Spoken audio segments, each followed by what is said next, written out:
What's good, y'all? It's your boy Sean Peter Blunt guy. Hey, and we are back again. Oh, now this is a retry from yesterday. Y'all know, I was really going to do this stream yesterday, and I tried to do the stream. I started the stream and everything, but my internet was, I think it was the internet.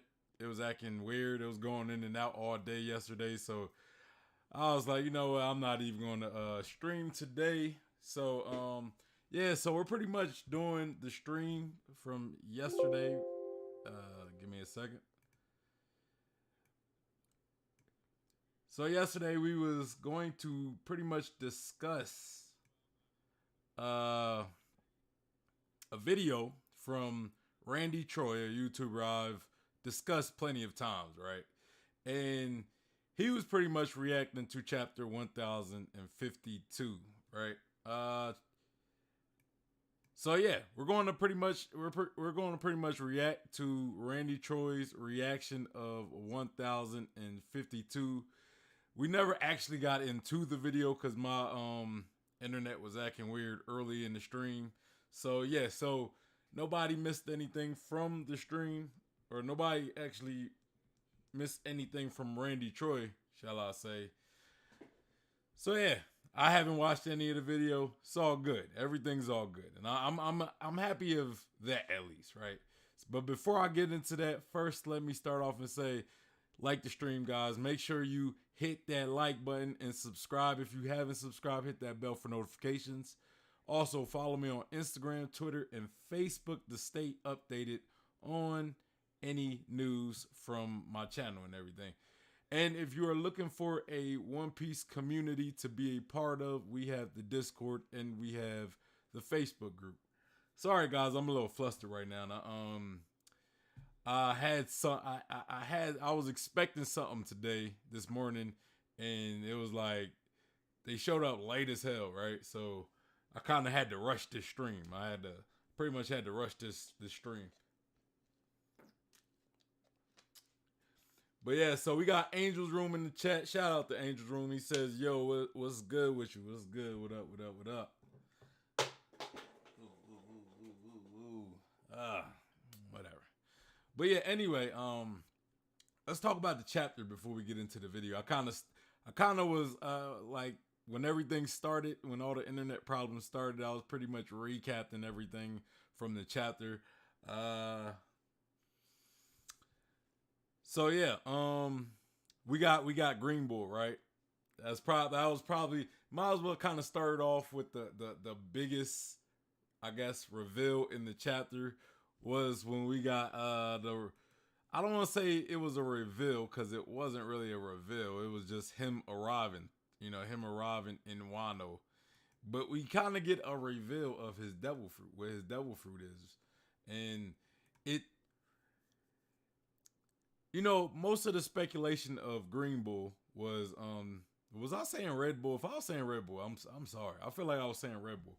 But because Red Bull give you wings, but Green Bull, he has a little propeller that helps him fly. You know what I'm saying?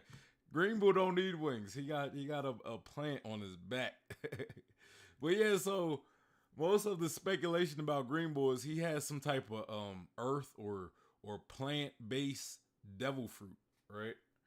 And I think it pretty much was confirmed in this chapter that it has something to do with plants, right? Like we see him, he has like a flower sprouting out of his back, and it's kind of acting like a propeller from a helicopter, and that's pretty much what's making him fly to Wano. You know what I'm saying? So, which I think is pretty dope because we see a lot of these admirals and like little dope abilities they got. Like we see Aokiji, he can pretty much get from place to place by like riding a bike over the ocean or over the seas, right? I mean, we didn't really see much from Akainu, like as far as traveling. He travels the old fashioned way through ships, right? Kizaru as well, but we see he was like he pretty much phased onto a cannonball and rode the cannonball. And I think that a lot of that has to do with like how light Kizaru's body could be, or at least maybe maybe he can make his body super light, right? As light as light, like weight wise lightness. Like he can make it as light as light. And yeah, so we see Green Bull. We don't know if he traveled most of the way on a ship and then just kind of flew the rest of the way, or if he flew from uh Marineford or Mary Jo, whichever one he was at. I think Marineford is pretty much on Mary Jo, or at least on top of the Red Line. I don't know if it's same area, right? But yeah, we see him flying to Wano, right? And before that, we pretty much get kind of a the beginning of the or not the beginning, but we don't get the reveal of the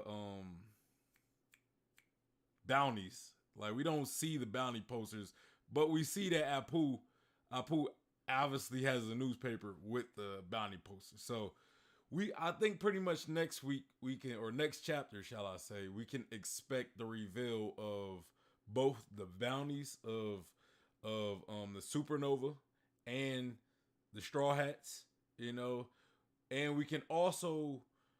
and we'll also get a reveal of Green Bull, right? What's his name? Ryukugo Guyu. Right, Ryukugu. I don't know how to say it. I'm not good at pronouncing his name, but yeah, Green Bull pretty much. Or we'll get at least one of either. You know what I mean? If we don't get either, because sometimes Oda doesn't give us stuff right away.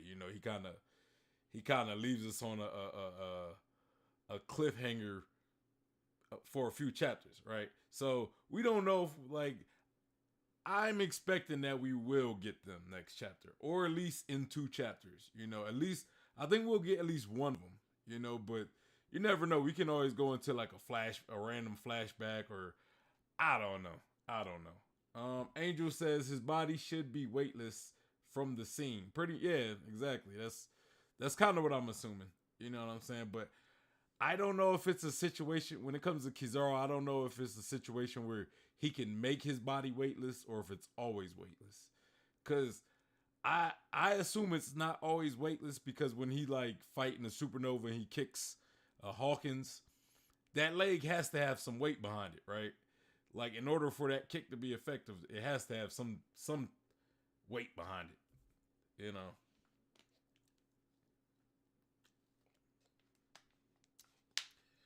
But yeah, so we get the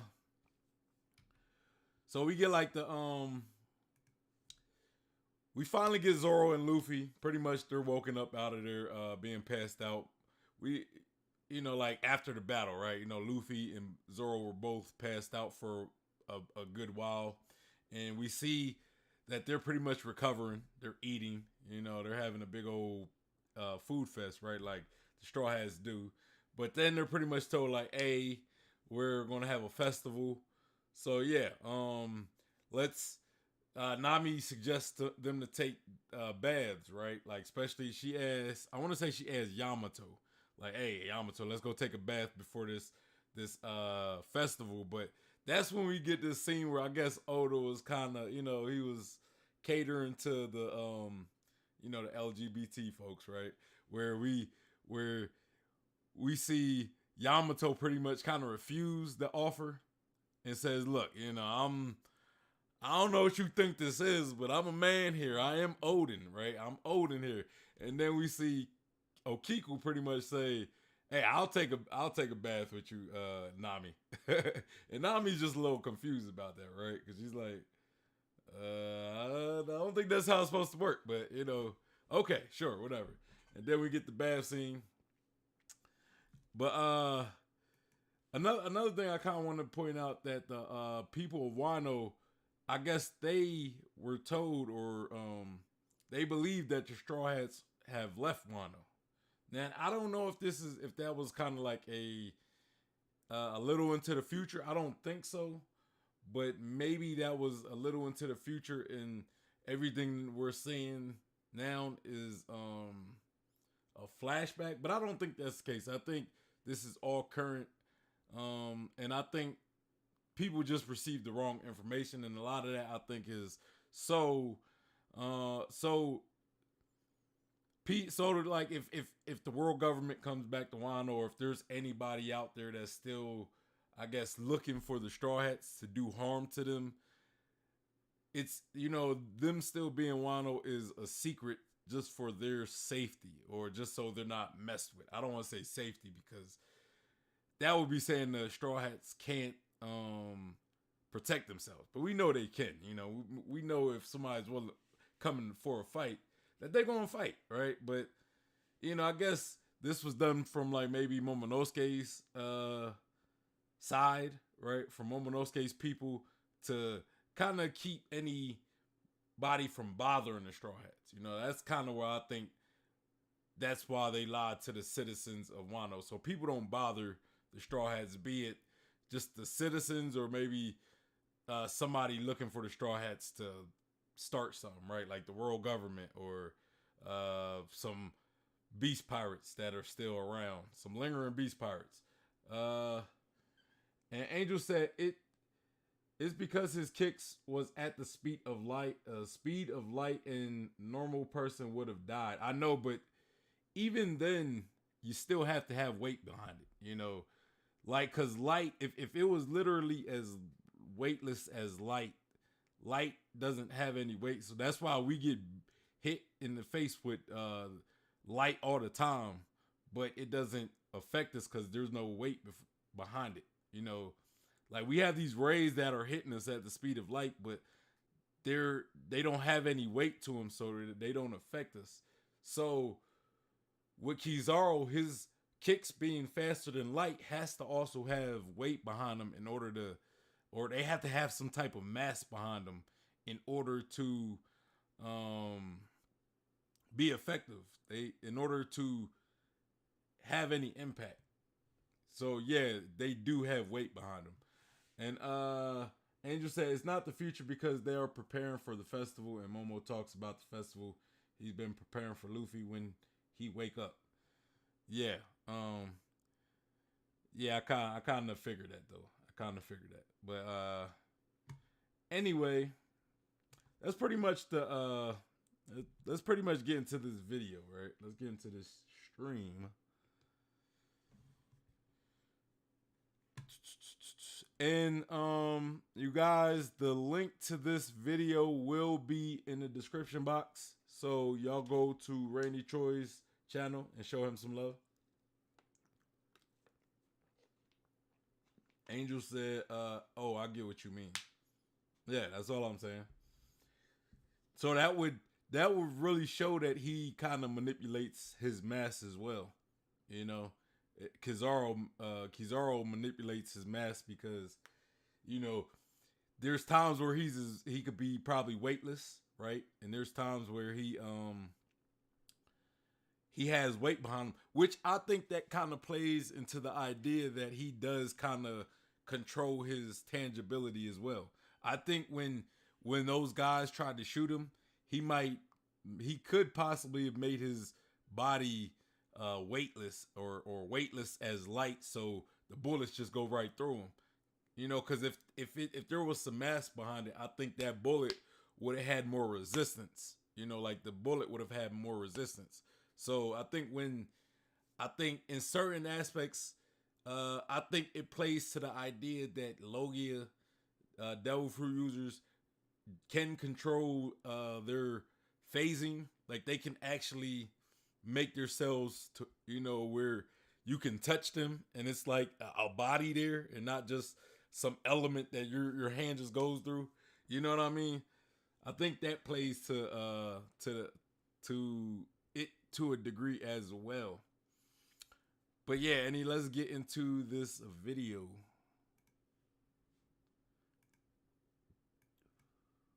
Hopefully my my stream doesn't act weird.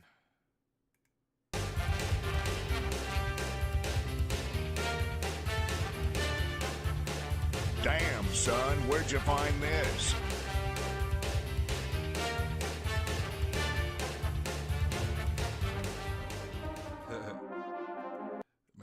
like Randy's intros, man. He always got them little. I like how he kind of got like a little montage of everything that happened in the chapter. That's pretty smart. That's pretty smart. Savage. And we're back with One Piece 1052. And what a monumental chapter. This is one of those chapters. One of those chapters that only comes around every couple of years. I would put this chapter in the top 50 of all-time chapters. We got a lot going on here. Top 50 of all-time chapters. I don't know. I don't know if I could say it's a top 50 chapter, right? It was a good chapter. It was a good chapter, but I mean, like, I would literally have to sit there and rank each individual chapter. So I don't know if I would put it in the top 50. That's top 50. I mean, that's a big range. So it could be, right? It could be, but I don't know. That's like one of them things I kind of I would have to like read every chapter again, and while I'm reading every chapter, rank them, like re-rank them. But yeah, Angel, I think that's a stretch as well. Probably should have multiple videos. Maybe it will, to really dissect and go even deeper into certain topics here. But first things first, we got a flying kick. Okay, he already did the flying kick. 10 out of 10 right there. We wanted it. The crew's all hanging, partying. Oda came through with the trans rights. Happy Pride Month. Love it. Gotta love it. And we got exactly what I was asking for last week. Let's get an infographic. Let's talk about these bodies. Who's taking a dirt nap? Come on. What do I expect in 1052 and beyond? Well, I don't know where. Hey, did Hawkins die? Like, I felt as though it was implied he died. Like, I might have to read it. I might have to read that chapter again. What, did Hawkins die? Because I know he was talking to Drake for a little bit, but then it seemed like I feel like there was a panel where he just kind of like looked like he died, leaned over and pretty much died. And then we don't see him after that. At least I don't remember seeing him. Maybe we do. Maybe he didn't die. I feel like, I mean, I think that would be a good. I think that would be a good thing if Oda did kill Hawkins. Partially because I don't like Hawkins. Nah, let me stop. I don't hate Hawkins. I don't dislike him. Let me stop. I actually do kind of like Hawkins. I'm just kind of messing with people, but I do kind of like how I like how Hawkins is more of a strategic fighter. I like that about Hawkins, but like I'll just be playing because a lot of people be like, y'all be shitting on Apu, but y'all be praising Hawkins, and I'm like, Apu's at least better than Hawkins. Come on, at least power scale wise. I'm not talking character wise. But Hawkins, I'm not that impressed with fighting wise, even though he's very strategic, so I'll give him that much. But I think it'd be dope if Oda showed a supernova dying as well, because then it shows like, hey, even supernova aren't exempt from dying within the story, because we all know that Oda sometimes hates pulling the trigger on killing characters. It's like even during this arc, like a lot of people think that more people should have died. Yeah, we got Ashura and Izo who died, but some people believe. Well, even I kind of believe. I believe Kinemon probably should have died, and Okiku possibly as well, right? Okiku. Yeah. So there's that. But if Hawkins dies, it at least shows that yes, everybody y'all want may not die, but Oda's not afraid to make somebody in the supernova die at least, right? So Angel said we can assume he's dead. Well, I don't like assuming, right? That's not what I like doing, but I think it's heavily implied. So for now, I'm gonna go with that he is possibly dead, right? I'm gonna go with that train of thought that he most likely be dead, or he most likely is dead. He say, bro, I seen someone say Kid is Luffy with no plot armor. kinda, you know, cause Oda been kind of hyping Kid up, right? Oda kind of been saying like, yeah, Kid, Oda says Kid was supposed to be relevant to the overall story when Law wasn't. Like, Kid was supposed to be more relevant to the story than Law was, but when he introduced Law's popularity kind of grew so big and quick, where he just kind of made Law have a more relevant place in the story, right? But I would have thought by the end of Wano that Kid would have probably jumped ahead of Law in some aspects as far as like relevance and maybe even power scaling to a degree. But I don't think that was the case. Like I don't think Kid really did enough to make me think that he's beaten Law, at least, or that he's a better character than Law, or, you know, yeah. So nothing about this arc made me more of a Kid fan than Law. If anything, I believe that Oda made me like Law more. You know, because before this arc, I wasn't that much of a Law fan. You know, I thought he had a dope ability, but I was never really that big of a Law fan. But I think since this arc started, like even since the beginning or the early parts of this arc, Law's been winning me over, man. Law's been winning me over, and I'm kind of becoming a Law fan. Like he's kind of jumping up some ranks for me in my favorite. I don't know where he is just yet. I don't know if he broke my top 10, but one day I might have to do my favorite character stream or something. I think that's what I'm gonna do one day. So yes, sir. Let's get back into this arc. But that is funny though. Kid being Luffy with no plot armor. I kind of agree with that. I might have to agree with that statement. Where Marco went, we need a confirmation that Ashura Doji is actually dead. Another one. I'm the guy in the community that told you, that said, believe me, Ashura Doji is dead. Like, without a shadow of a doubt, Ashura Doji's dead. Let's have some deaths here, Oda. Let's have something stick. I got you, fam. Yeah, I was kind of in the middle with that, right? I was kind of in the middle with Ashura Doji being dead because I believe like he took that explosion point blank, so there's no reason why like he shouldn't have died, right? But Oda does kind of like to like to not kill characters off, right? And if Pell survived an explosion, you know, from a bigger bomb. If I remember correctly, that bomb was bigger than those little bombs that the little fake Odin had, right? But Pell blew up from a bigger bomb and he survived. But it's like Ashura Doji, I believe he should have died, but it's like I didn't think that level of explosion would kill somebody like Ashura Doji when a bigger explosion didn't kill Pell, a lesser character, right? So that's why I was a little scared. Let's continue. It's not Pasha Rapoji.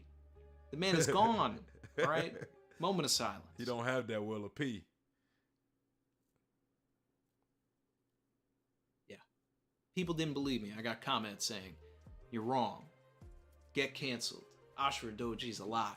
Get canceled. People were betting their whole life savings that I was wrong. This man is dead. All right? He's dead. Another one. And I wasn't going out here saying every single person is dead, but I was saying that this guy right here, this guy, he's dead. And he is. More surprisingly, was that we got confirmation that Izo is dead as well, even though we saw it on screen.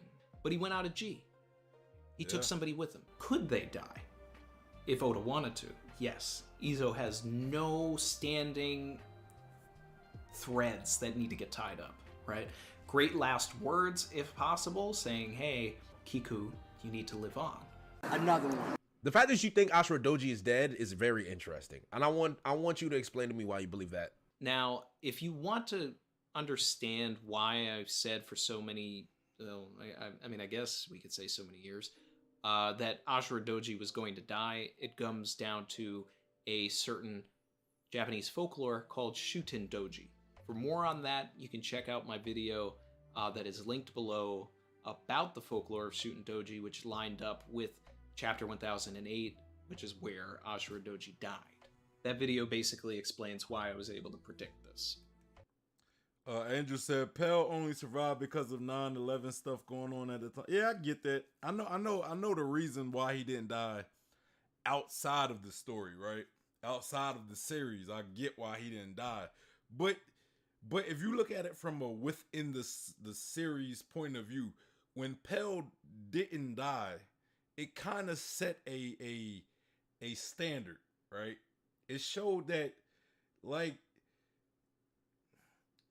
and I'm talking strictly within the story, because like you can't say, like, I get that argument, but it can't really be used within the story context, right? You can't say, well, I mean, I guess you can, but it's like if Pell can survive that, you got to look at it as a feat, as Pell just surviving a bomb. He survived a big bomb. You got to look at it for what it is in the story.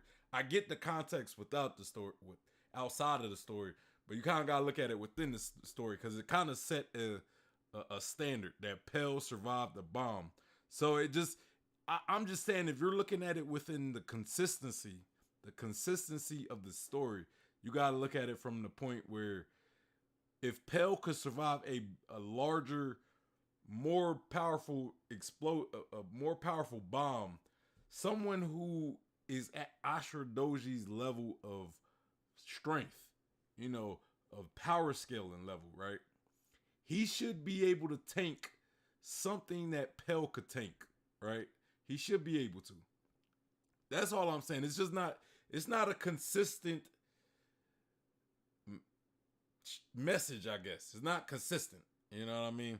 But I do get the context without it. You know, I get that Oda was trying to, you know, and it sucks, but at the same time, it's just kind of like, you showcase this one character surviving the bomb, but then you got a even stronger character surviving probably a lesser bomb. You know what I mean?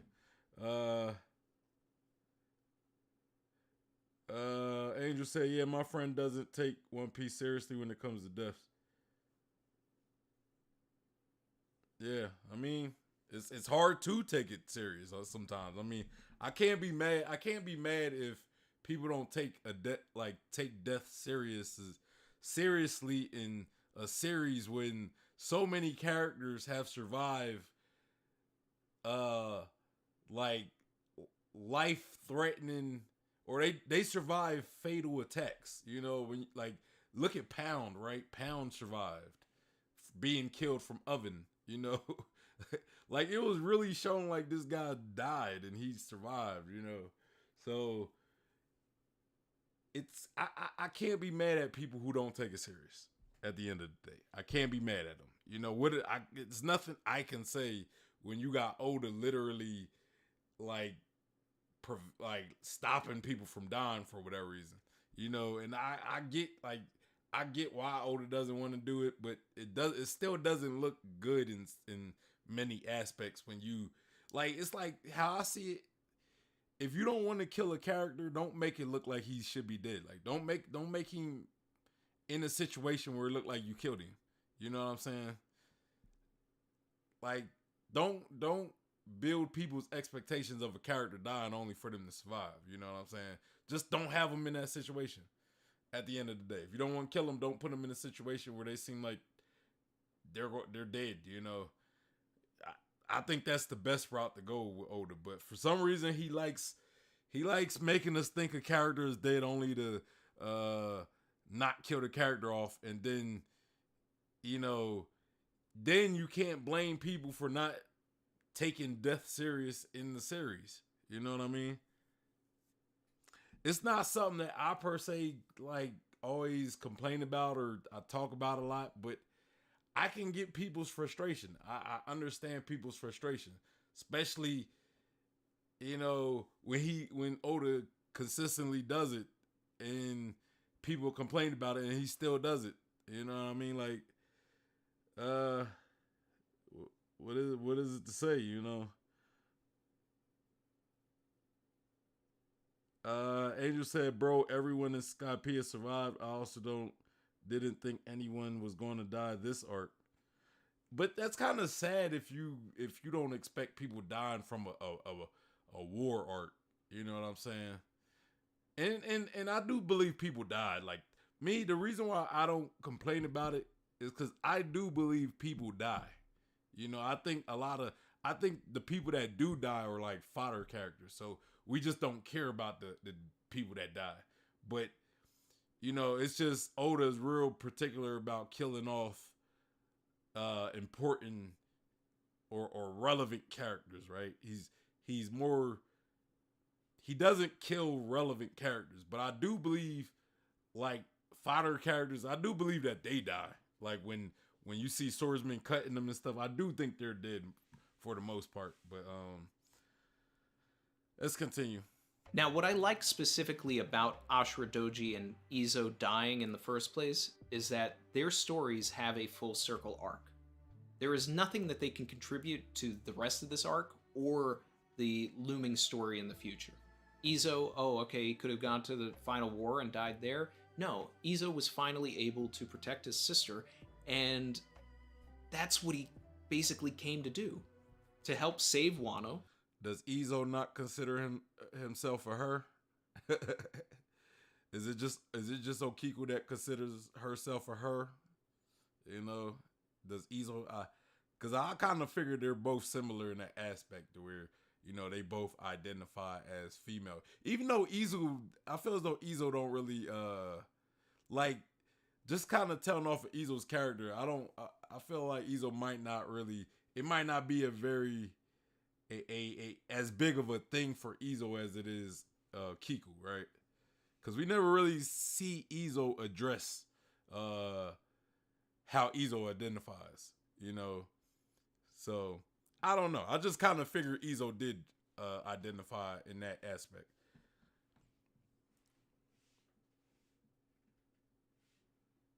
Angel said, but he has Luffy hasn't killed anyone, so all the fodder, his attacks are live. Well, I'm not talking Luffy specifically, but Zoro has definitely cut a bunch of people.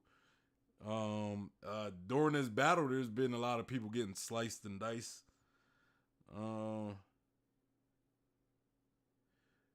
He said, yeah, I think Izo only a cross-dresser while Kiku identify as a woman. I mean, that could be the case. I don't know. We never really see Izo actually say what Izo identifies. Like Izo never says I identify as a female. Matter of fact, when Izo talks to Okiku, right? Well, Izo addresses Okiku. Izo addresses Okiku as a boy, as her brother. You know, like he doesn't like. I could be off on that scene. So if I'm wrong about it, correct me, guys. But that scene where Izo and Marco shows up to Onigashima, and Izo and Okiku had that reunion, it was almost as I feel as though Izo kind of addressed Okiku as he was addressing a little brother, you know, and not he was addressing a little sister. So I could be wrong though. I could be wrong. Let me know in the chat, guys. Let's continue. And protect his family.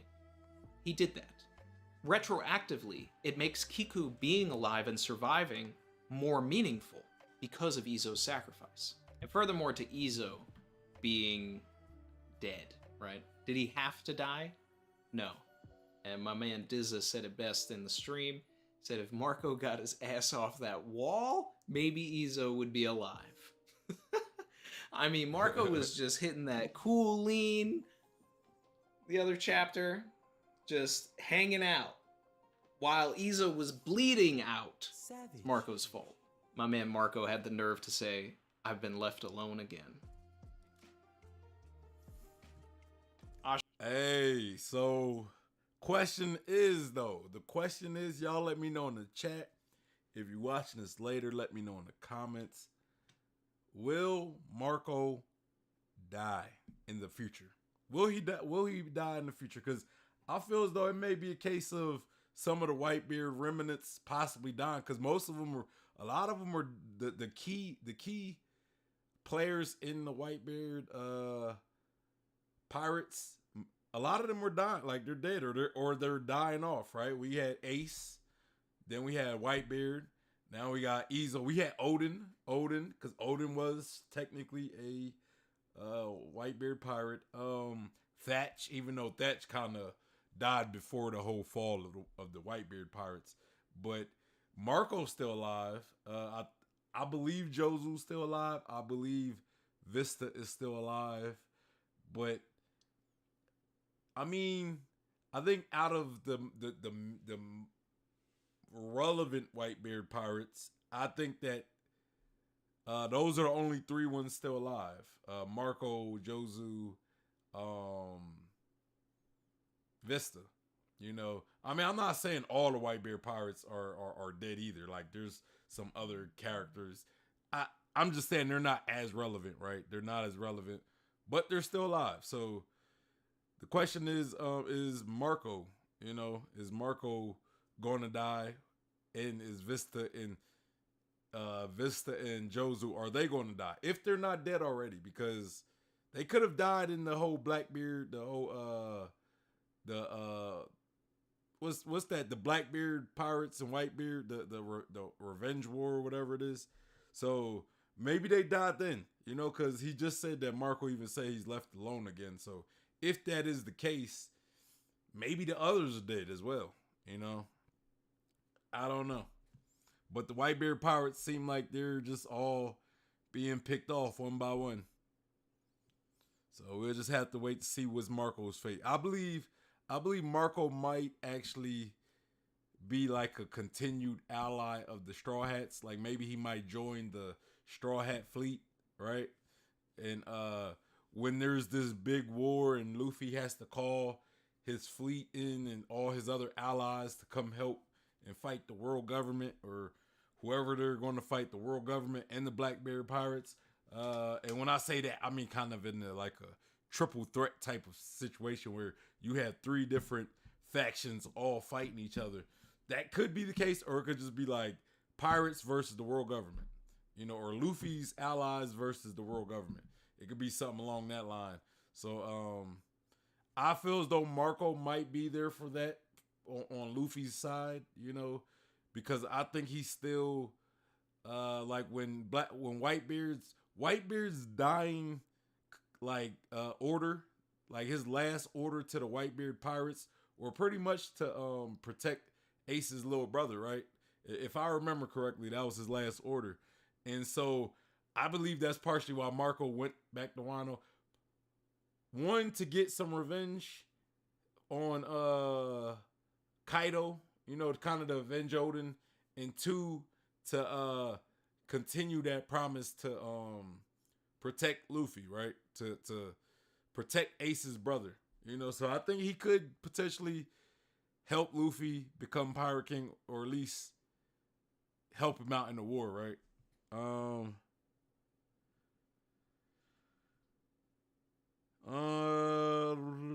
Angel said Marco will live. Well, we will see. We will see. Let's continue. Ashura Doji dying to Kanjuro makes Kanjuro a satisfying villain, because Kanjuro actually did damage to the Scabbards beyond just emotional damage. Like he actually took one of their family members away. It's powerful. It's cathartic. Hawkins died too. But good point. Good point. And me personally, I like Kanjuro. He was one of my favorite characters in the arc. You know, if we just I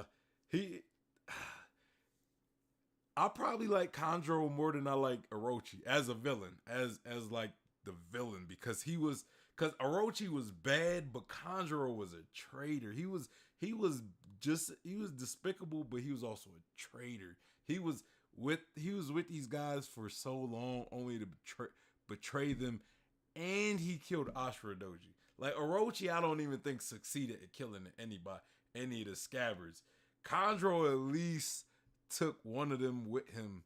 You know, he took one of the Scabbards with him in death, and you know, I loved his reveal. I think his reveal as the traitor was one of my favorite.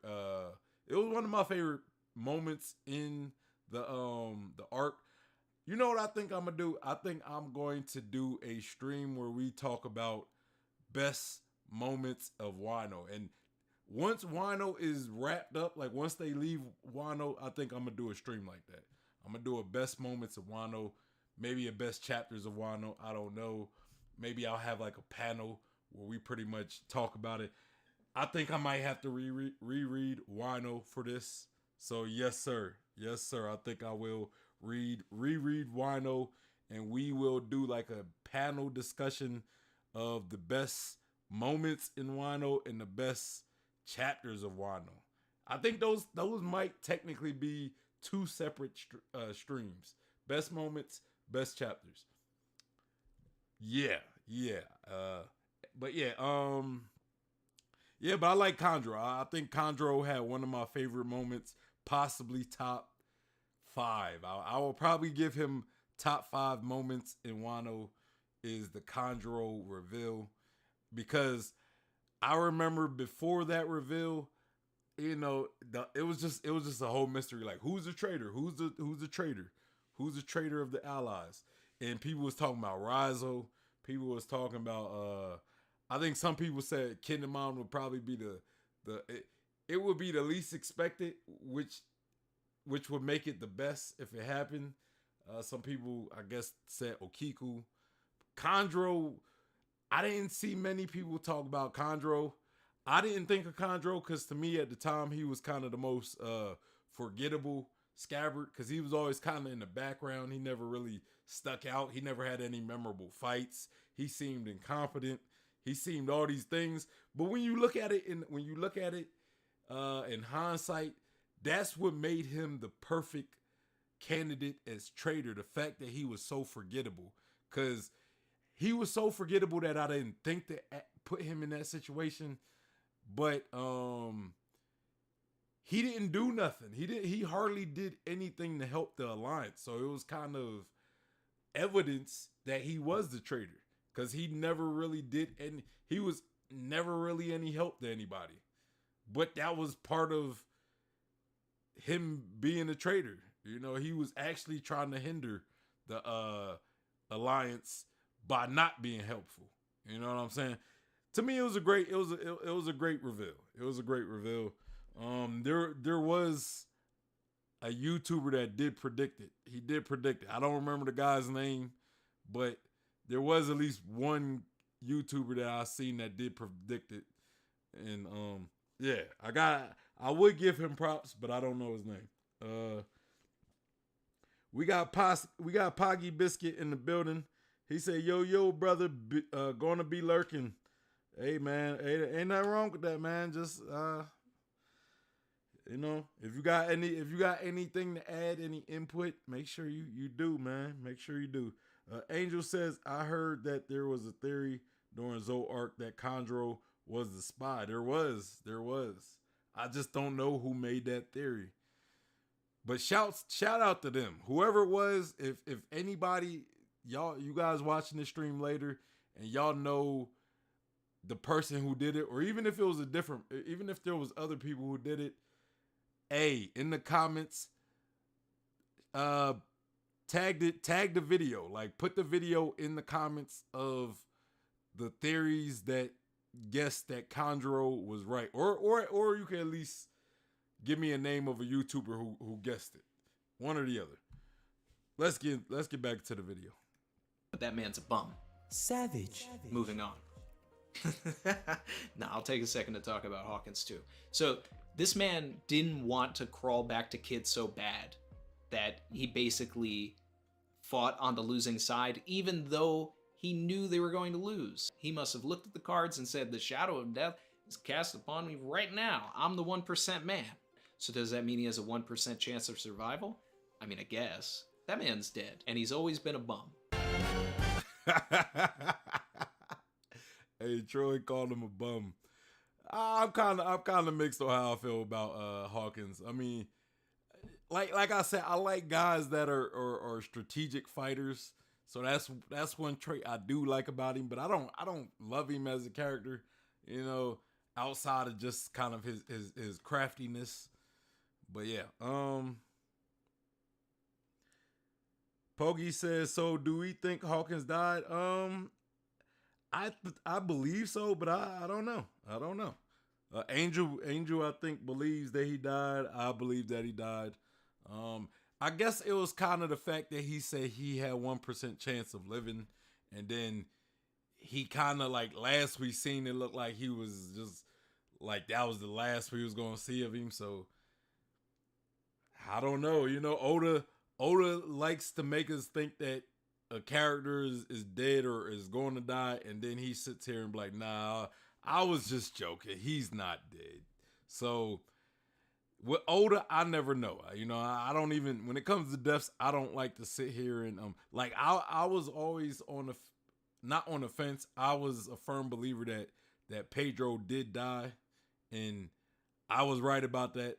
So that was one death that I was all in on. But with Hawkins, to me, it's just him being a supernova. I think Oda is afraid to kill off supernova. So I don't know. I'm not going to sit here and act confident that he's dead, but I do believe he is dead. I'm just not going to be confident about it.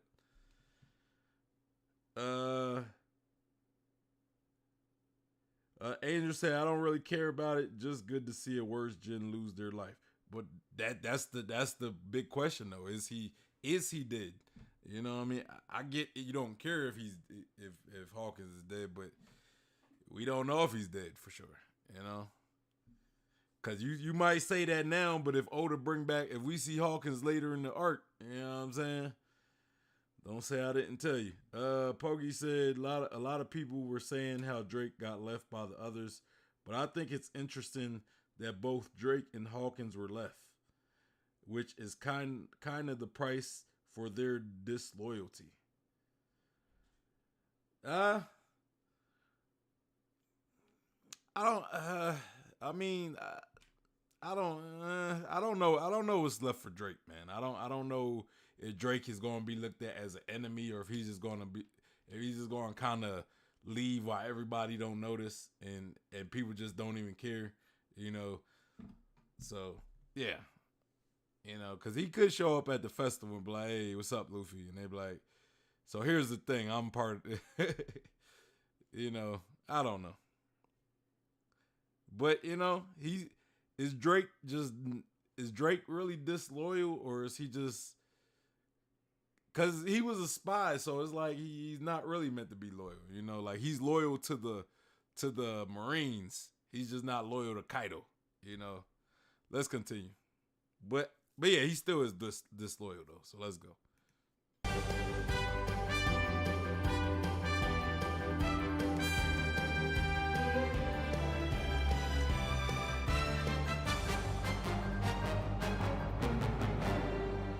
The Seven of Wands represents exhaustion and a lack of conviction.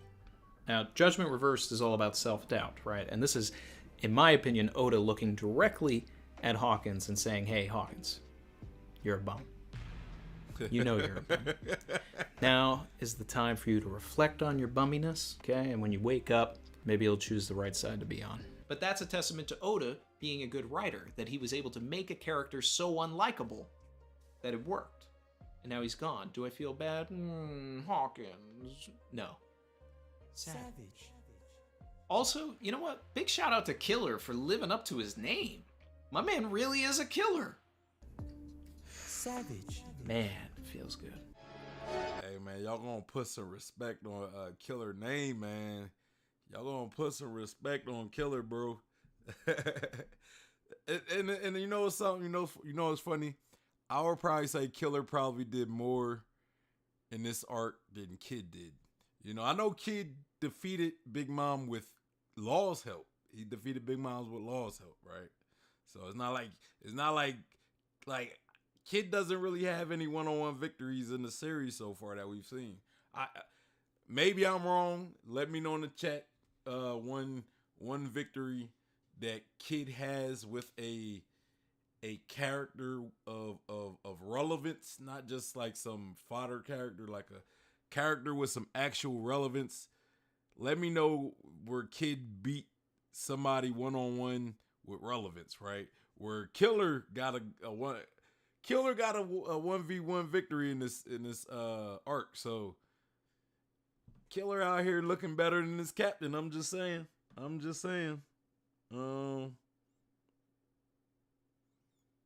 Angel said, if we see him again, I won't care. I expect Oda not to kill people. That's all I'm saying. Let's continue.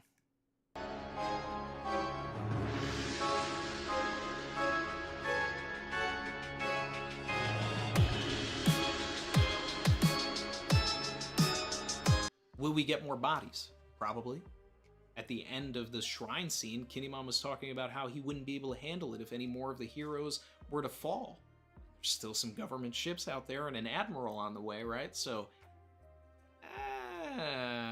foreshadowing? Perhaps. One criticism, though.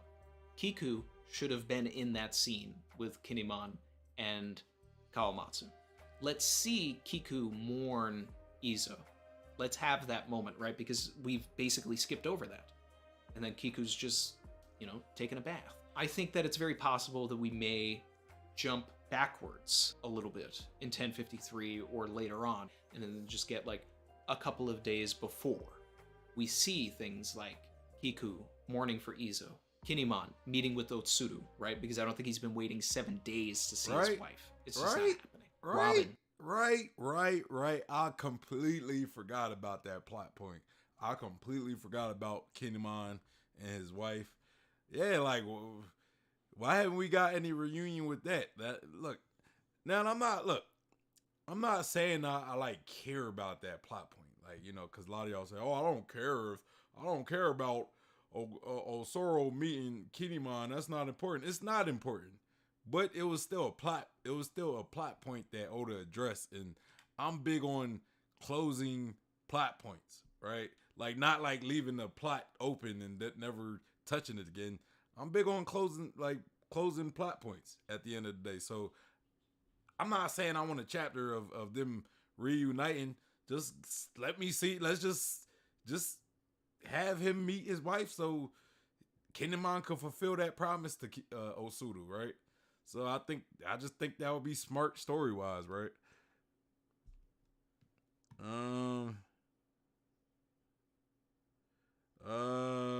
Angel said they both couldn't hurt Kaido, so it don't matter. I mean, I don't know what Kaido has to do with anything I just said, but by all means, you get your point off. Let's continue.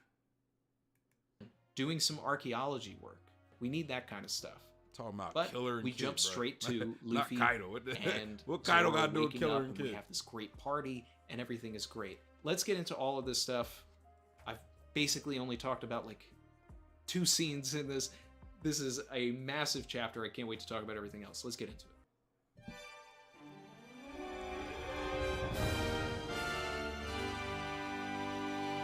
Look who's coming to Wano. Said it before, and I'll say it again. Nothing gets me more excited than 5 old men in a room. There's got to be a better way to say that. And Oda delivers, and he delivered in this chapter, just like any chapter where the Gorosei appear. Type City. Now, we didn't get much information there, but we did get one bomb. When they talk about Zunisha leaving, the next thing they mention is that the borders of Wano are going to stay closed, implying a connection there. That you cannot open the borders of Wano without Zunisha's help. That seems to be the implication, and that's kind of a big bomb. They're still after Nico Robin, who is visibly absent from this chapter. If you didn't notice, yeah, Robin is nowhere in the Somebody chapter. did point that Now, out in the my chat. headcanon is that she's off looking at poneglyphs. She has full reign to the entirety of Wano now. She can go anywhere she wants. And I think that it's very possible that Tenguyama Hitetsu is giving her the tour and taking her to the poneglyphs. We also don't see Inuarashi, we don't see... I think that would have been a good moment for like Zoro to be with them as well, right? Like Tengu takes Zoro and Robin, you know, like they, you know, Tengu possibly take Zoro to Ryuma's grave. But I think that might be Hiyori's job, because Hiyori's kind of like Hiyori kind of been like Zoro's connective character to Wano. Like Hiyori and Yasui were both kind of like Zoro's bridge to Wano, pretty much, right? Where like Luffy was kind of like Luffy's bridge is kind of like Otama and trying to think Otama and just maybe Otama, I guess. Like, and you could probably say that for Nami as well. Nami and Luffy is Otama, and yeah, but I ain't gonna go through all the Straw Hats, but yeah, I think Hiyori kind of been that connection because you know she's super close to Zoro, so I think she might end up taking. And plus, Zoro pretty much told Hiyori, like she said, "Look, I'll give Shisui back if I get a replacement." And then and he also said, "I also want to see Ryuma's grave as well." You know, so maybe Hiyori would be the one to take Zoro, and Tengu could possibly be the one taking Robin. You know, like having her travel around. Denjiro, they could be a part of this, you know, archaeology team. I would love to see Robin doing some archaeology to begin with. I mean, not only because I want lore, but because I want more Robin. And she is the focal point of the beginning of this chapter and the end of this chapter, which of course we're going to get into the end. But I think that the next chapter is going to be very Robin-centric. I think that we're going to spend a good portion of the chapter dealing with something Robin related. Whether that's Ryukyu, like finding Robin by herself or with this team that is not going to protect her. She is not going to be with the powerful friends that promise to protect her. And that is potentially how she could get captured. Or, considering that we are supposedly entering the next saga after the next chapter, I don't know if we're really going to do that. I think we may be getting there. Either way, next chapter is going to be huge, massive, unbelievable. But, said it before, what if Luffy gets captured, right? And then we have this whole saga, this whole couple of arcs or whatever. Yeah, man. Like, and yeah, Randy Troy, now that I remember, he definitely likes, he's definitely one of the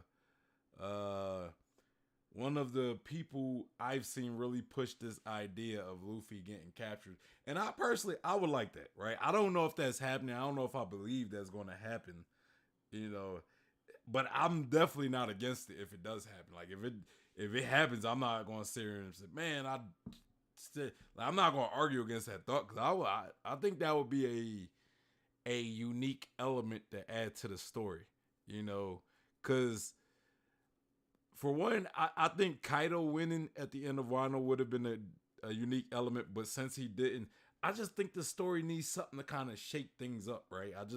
I just want to see something happen to kind of shake things up, kind of like when Kuma, right? When back in Sabaody, when Kizaru starts attacking everybody and he's going after the Straw Hats, and then Kuma pretty much comes up and he splits up the Straw Hats. That shook things up because I don't think people were prepared for something like that to happen. You know, people, that's like something you can't really predict. Like somebody separating the main characters and us getting a couple years with just Luffy, right? That's not something that's easily predictable, right? It changes things up. So I believe like getting something such as, like, let's say if Kaido won at the end of Wano, and then now it's kind of like we have to find a different approach to beat Kaido and beat him on maybe somewhere else, and then we could finally free Wano. Like, that would have been a unique element, because it's like, okay, well, where is it going now that Kaido won? Because Luffy's supposed to win, so where does this go? You know what I mean? So I think something along the line at this point of Luffy being kidnapped, that would be a dope change up, because now, just like in the 2-year time skip, we had we separated Luffy from his crew, and we just had Luffy, pretty much Luffy, and then he was with other characters that we seen in the story before, or some new characters, right? Like he pretty much was rolling with a different group of people during the time skip. Now we could get it to where Luffy gets captured, and now it's up to the Straw Hats to and possibly like Sabo, Straw Hat Grand Fleet,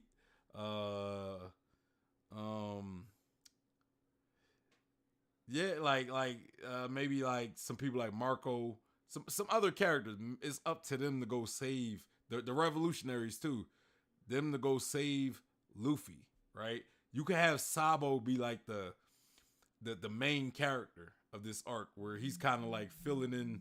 He's filling in for Luffy. Like you could have him fill in or take Luffy's position as the central character, right?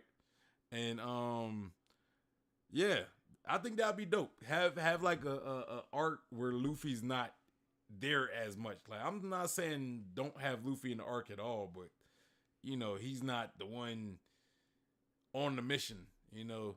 I think that'd be dope. I think it would be a dope change up. I could see Oda not going that route because maybe some people might get turned off by One Piece with not having Luffy centralized in the story. So I could see if Oda doesn't go that route. I could see why. You know, I still believe that Luffy will be shown a lot. You know, maybe he would be talking to Eam or somebody. Maybe Robin will also be there. Maybe Robin will get caught too, you know. Who knows?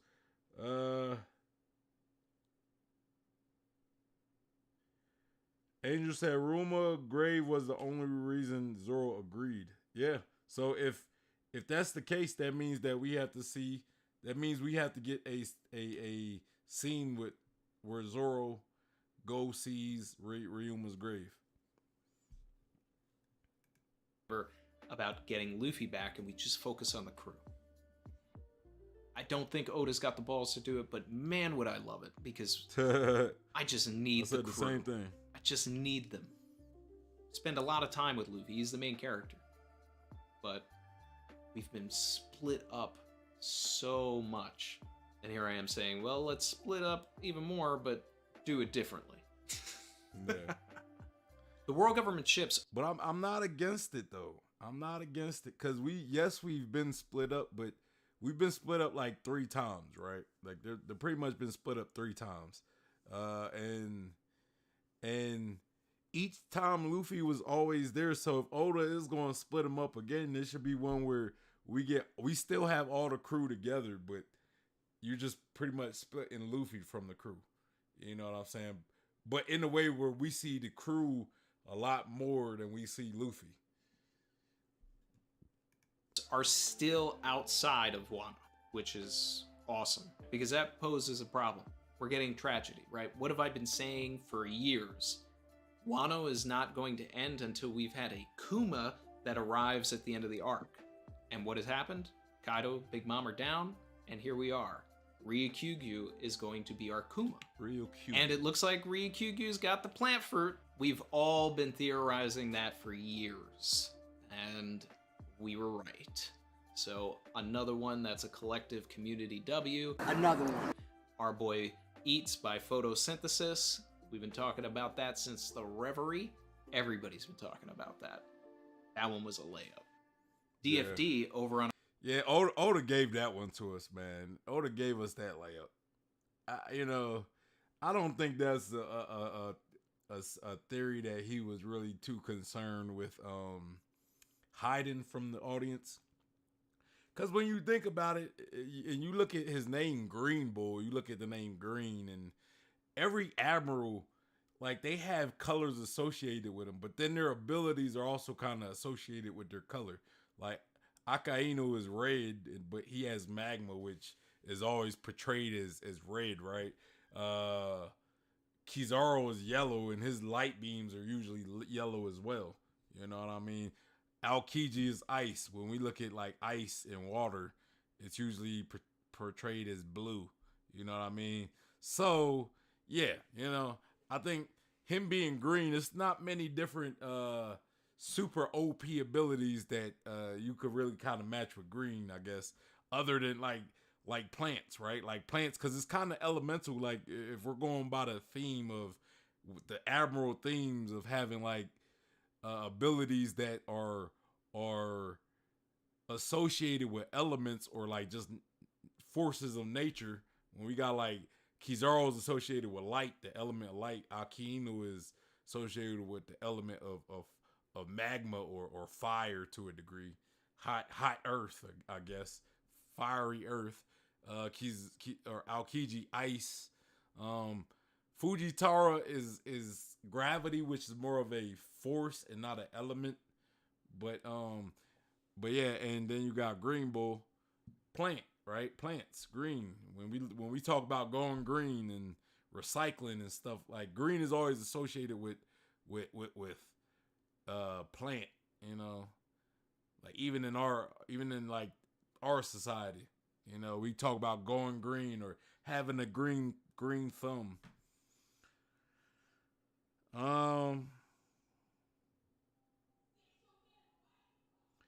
Angel said people thought Akainu would have a blood devil fruit because of the color theme. That could have been the case. You said good idea. It would have made sense. I mean, if it happened, I don't think it would have been like a reach or anything. But yeah, let's continue. On our Discord had an interesting theory saying, what if Green Bull is responsible for bringing Wano back to its former lush environment? Now, is this going to follow the trend? That would actually make sense, because if you look at Wano is pretty messed up, right? It's kind of messed up to where you can't really repair it as easy. You know, like if soil is bad within land, I mean, maybe there's a way you could kind of re-neutralize the, I don't know if that's even the word, but I'm pretty much saying, because like good soil has a lot of nutrients and vitamins to make it possible for plants to, because plants need nutrients and stuff, and they get that from the soil. So if the soil is barren, if it's like it doesn't have a lot of nutrients in it, then plants can't really grow. You know what I'm saying? And plus, we also know about the poisoned water reservoirs all over Wano. Like, there's really not a drinking source. So maybe Green Bull can do something to pretty much heal Wano and purify the water and make it to where vegetation is possible to grow, you know? But then that depends if Green Bull is coming to Wano to actually be somewhat helpful. It kind of depends on his disposition, right? Is he a good guy? Is he like a good-hearted person? Or is he kind of like a ruthless guy? Like, is he a good-hearted guy like Fujitaro and Aokiji? Or is he ruthless like Akainu and Kizaru, right? I could see him kind of being in the middle where, you know, he's ruthless, but, you know, with people like he might be more ruthless to pirates and unforgiving to pirates, but he might be nice to like just normal citizens. You know what I'm saying? So he could be a lot more balanced than a lot of the other admirals. Because I think Aokiji, he could be on friendly terms with pirates, and same as Fujitaro, even though they're pretty balanced as well. But still, they're kind of more on the good side. You know, where Kizaru and Akainu are on the more bad side. So Green Bull might be more in the middle, to where he's not fully good, but he's not fully bad, you know? Like, he might do some bad things, but then he might also do some good stuff, you know? Angel said green is good, so he is good. I don't know if I consider colors being good or bad, you know? Because, I mean, I guess you could, you know, because red does tend to be given to bad people. Yellow, on the other hand, I don't know if I would consider yellow being a color for bad people, like universal wise, you know. But yeah, let's continue. Of Aokiji showing up, being a menace, but then actually a good guy. Garp showing up, oh wait, he's family. Kuma shows up. Oh no, wait, actually he's a revolutionary, so since he has ties to Dragon, he's a good guy. Right? Fujitora, Admiral, still a good guy. The Straw Hats are always sort of getting out of these situations because Oda is implanting this character who is morally gray in some instances. I want Oda to flip that here. I don't want Ryukyugyu to be a good guy. I want him to be bad.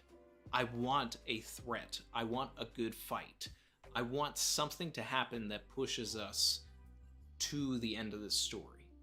Let's have Sakazuki really have a dog in his pocket. Because Fujitora is not. Kizaru is, but let's give him another one. Then we can have Monster Trio fights. Frankie and Usopp have repaired all of the ships, Kid's ship, Law's submarine, the Sunny. So they're ready to go. But the thing is, like I said, the world government ships are still outside, so we could have a sea battle that we have to worry about as well. Schoolboy Collins is out there, and dude's a menace. Apu rolls back up. Heart was feeling mighty blue. It's a shame what school can do. For no reason, here's Apu. My man pulls up and plays me so hard during the stream. I thought we were getting bounties. I thought a newspaper was going to open. Oh, okay. So Apu is... Oh, hold on. Oop. Oh, ooh.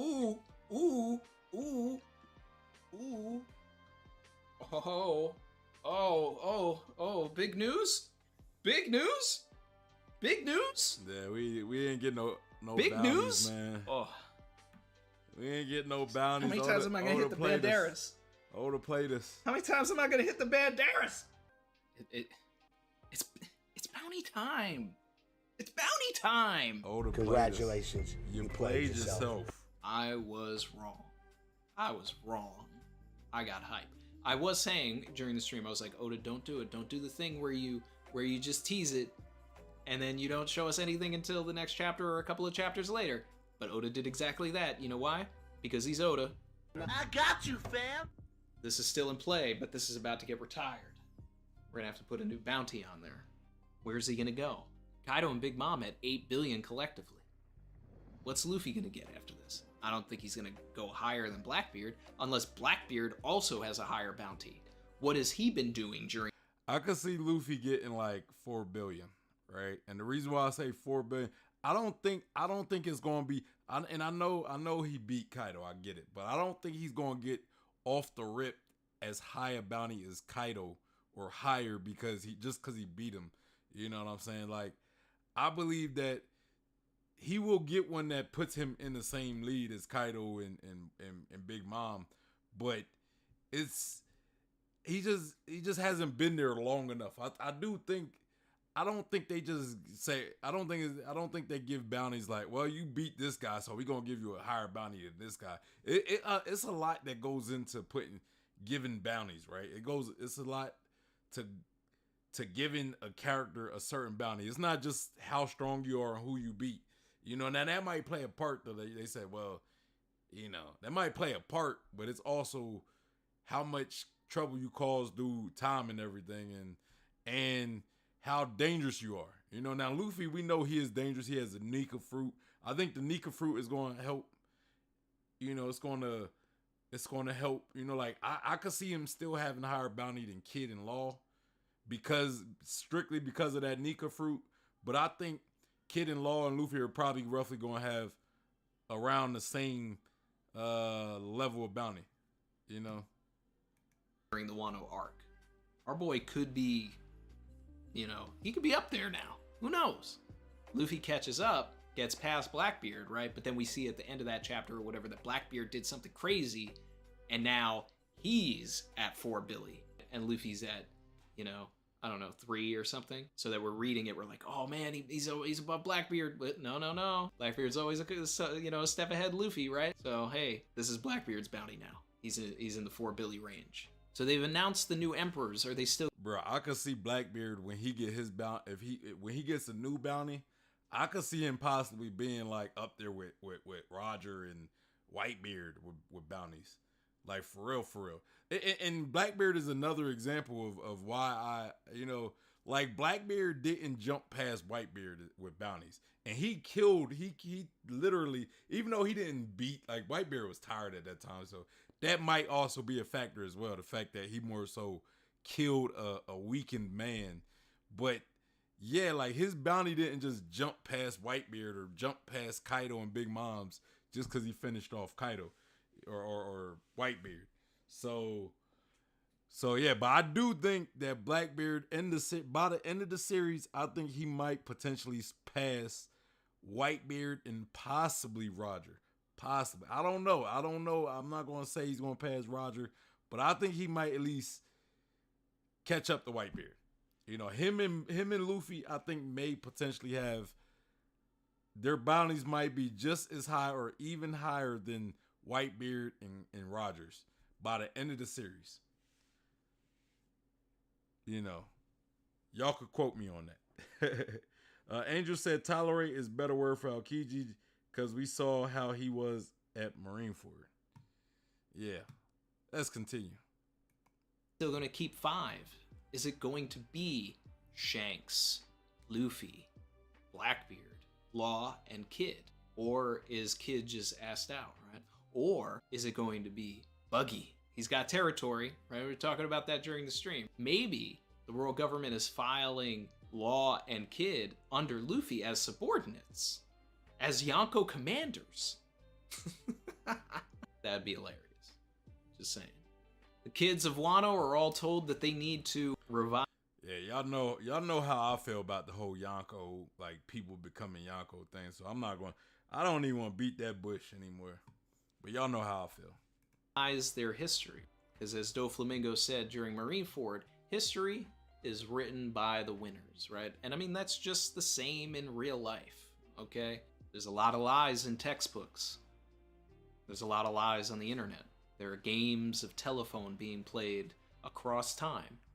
What can you believe? You get out of high school, you go into college, you start learning about the real truth, you start looking on the internet, you start finding out that things aren't as black and white as everything could be. Well, that's what's happening here. But they're getting a better story.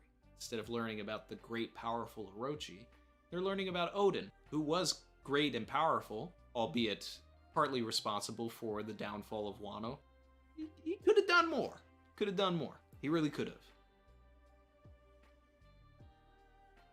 I'll defend that. So Luffy and Zoro are awake. Okay?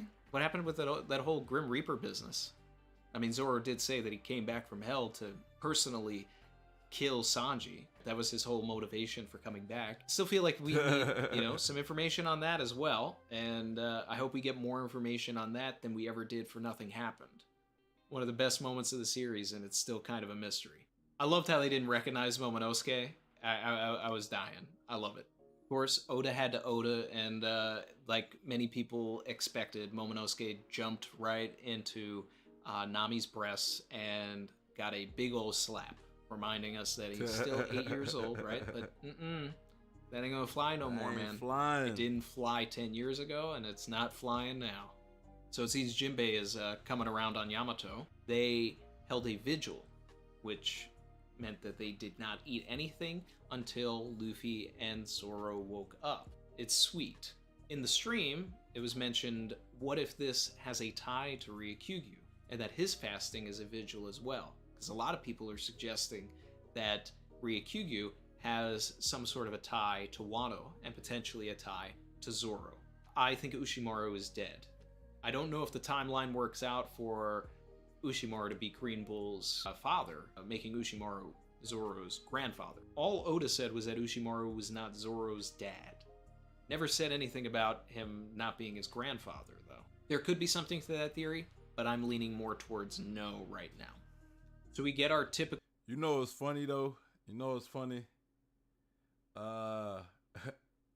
know what's funny about that theory? Like, I never actually thought about it, right? I never actually thought about Ryokugu being Zoro's dad, right?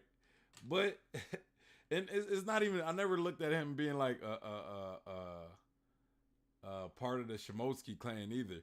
But it would be funny because think about it. Like, it's Green Bull, right? He has a affinity with plants, you know, And what do Sanji call Zoro? Mosshead, right?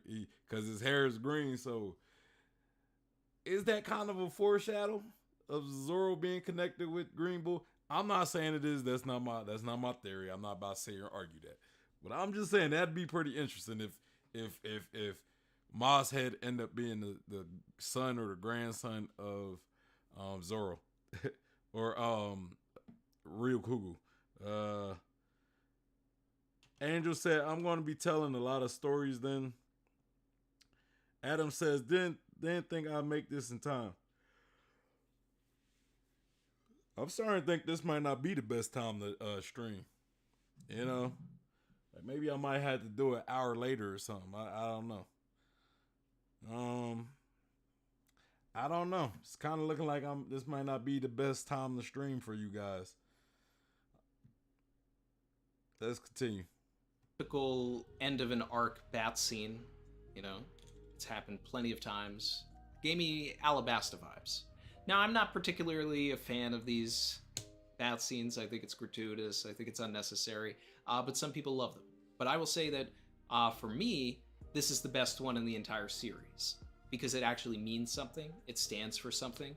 I love, you know, everything that's going on here between Kiku and Yamato. Kiku is able to, you know, fully embrace themselves. Yamato is fully able to embrace themselves. It's Pride Month. I see, you know, a lot of people in the comments were, you know, really just feeling represented with this chapter. And, you know, I was seeing the love in the Discord. I know that, unfortunately, haters gonna hate. And you know what? Screw them. I think on the opposite side of that, if someone's truly a fan of One Piece and they see, you know, the inclusivity that Oda is, you know, working in here, and even the growth that Oda is having as a writer and as a person and a character, because I don't think 10 years ago Oda would have written this scene, but I believe Oda now wrote it. Like, this is the same guy that... I mean, Oda always been down, like, he always been pretty down with, like, trans inclusion. I mean, we have Ivanka, like, one of the most loved characters in the series. Bon Clay. Come on now. This isn't like a new thing for Oda, right? Like, this ain't new. He's always included different groups, you know? So, I mean, I get it, you know, I do get it, but I don't think it's like, you know, he's always kind of made a statement of it, you know, like, but this is probably one of the most overt statements I would say about it, but, you know, I think he's always included, you know, trans, LGBT folk, you know, all those.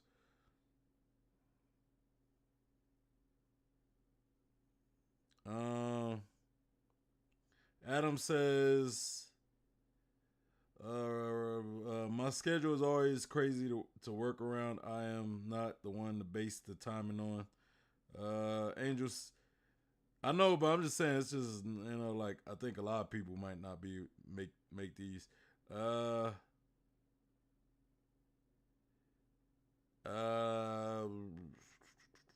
was I? Angel said, yeah, to be honest, I agree with Randy Troy. These scenes are pointless to me, but yeah, this was the best one. Adam says Bon Clay too. Yeah, exactly. Bon Clay, Ivankov, all the what's the Kamibaka or whatever? Like Kamibaka Island, or is it Okama Island? It's one or the other. I don't remember. Party Man says Dolphy has girls shoes. And welcome to the chat, Party Man. You mean because he has heels? Well, I mean, heels aren't necessarily exclusive to women. Like, there are shoes with heels made for men. Men been wearing heels since the 1800s, probably even the 1700s. You could probably say, if you go look at like a lot of, it was actually probably more common for men to wear heels back in the day. So Daffy just wears heels. I mean, not like high heels though. Like, high heels are definitely more feminine. Like the 6-inch, like the certain style of heels are definitely feminine though. Adam says, honestly, there's lots of clues in Alabasta Bon Clay being both and being the next level of evolution, spirituality, etc. Okay. I'm not too sure what you're talking about, but okay. Adam said Oda's new way, the old come my way, Okama ways. I don't know what y'all talking about, man. Y'all confusing the hell out of me right now. Let's continue. You know, had a bunch of Okama chasing Sanji. Everybody, y'all all over the place today, man. Y'all all over the place. Let's continue. And now, you know, we're getting this. This is awesome. And also, you know, the big theory right now here is Nami is going to become Tama's surrogate mommy. But I was getting so many comments that were like, "Oh, Speed, I want you to be my mommy." Yeah, but did you watch the video? I explained it. Yes, it is not about what someone says. It is about what someone does. It is about actions. What are Tama's actions? Not hanging out with Speed at all after that. Hanging out with Nami, right? Because Nami is the true mommy. And then where is Speed in this chapter? In the background with Carrot. In the background. And where is Tama? With Nami. I gotta disagree. I mean, I get where you're going, but I don't think that's just solely like, because the one reason why I don't think Nami's going to be surrogate mother, because I don't believe Otama's going with Straw Hats, you know.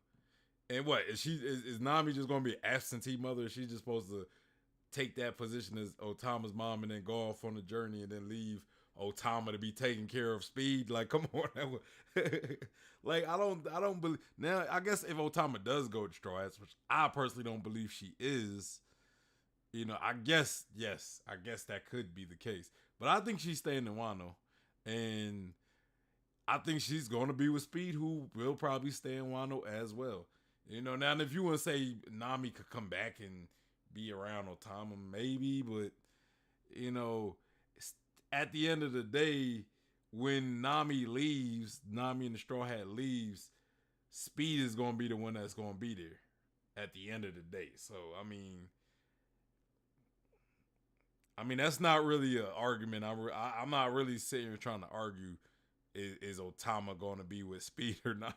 It's not really an argument, but I'm just saying. I just wanted to add that. Angel said, bro, why does it matter who she wants as a mom? Because that's what he's talking about. Are we talking One Piece here? Am I not reacting to what somebody is talking about? Is this me reacting to it, or is this you reacting to it? Are we not talking about what is... Are we not talking about a chapter? Are we not talking about a chapter here? Huh? Tama for Nakama. I love this chapter. I really do. 10 out of 10. I think we're going to get some serious lore, maybe even in the next chapter. We're going on a month break. This is unprecedented. We haven't done that since the time skip.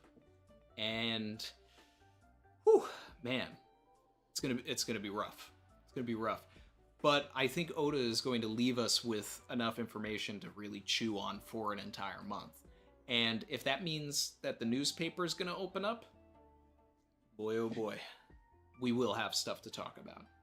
You know, we'll probably have a reverie and all kinds of stuff going on. There'll be some theory for theories. We'll have some videos. There's going to be plenty to talk about, guys.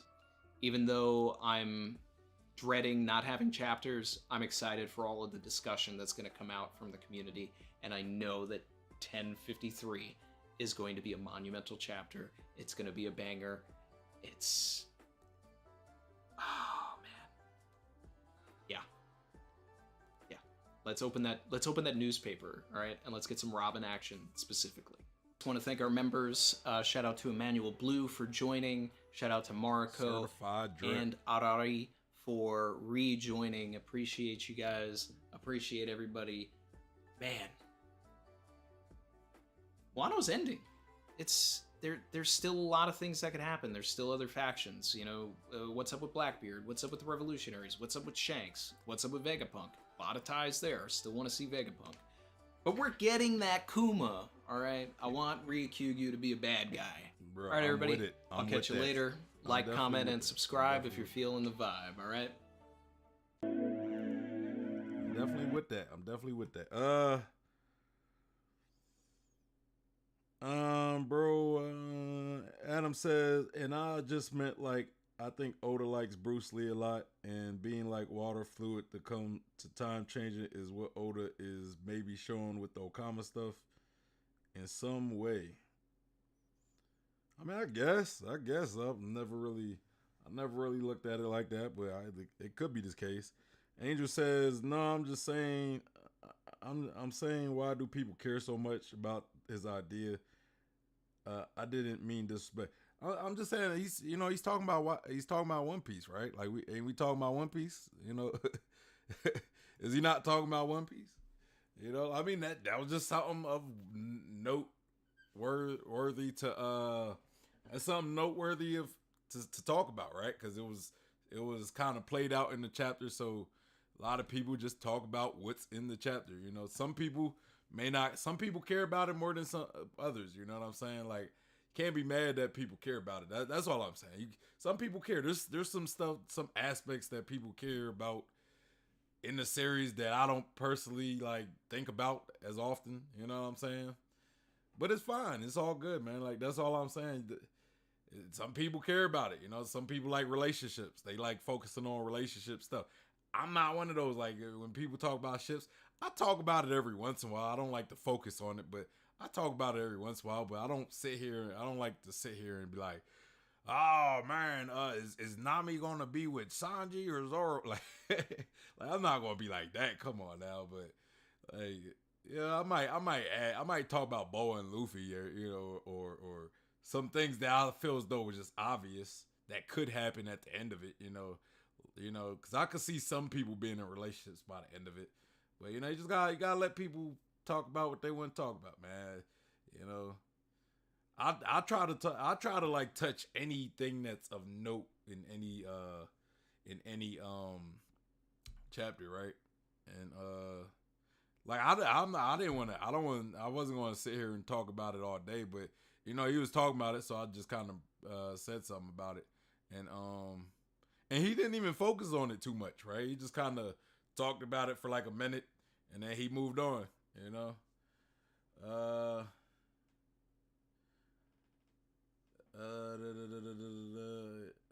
Party Man said world building chapters always 10 out of 10. I don't know if I'll say always. 10 out of 10 that's a very strong that's a very strong rating. Like I don't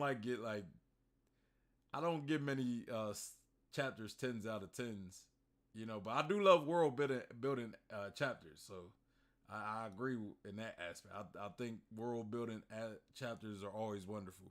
It makes that's where One Piece shines the most, is world building. So, but I could see why you would give it 10 out of 10.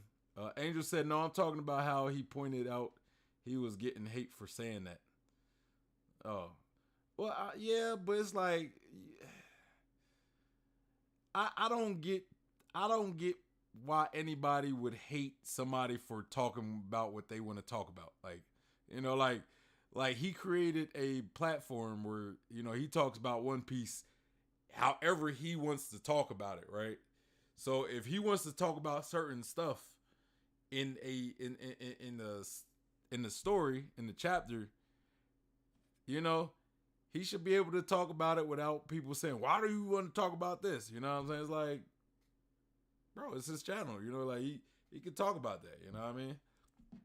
You know, like, it's fine, you know. I don't get why he shouldn't talk about it, you know. I understand why people would say it doesn't matter, you know, because it really isn't that big. It really isn't that important to the series. So I get why, like, people say, bro, like, who cares who's gonna be Otama's mom. Like, I get that. You know, I don't care either. You know what I'm saying? I talk about it every once in a while because it has something. You know, it was stated in the chapter, and it's just something I point out certain things in the chapter, and you know,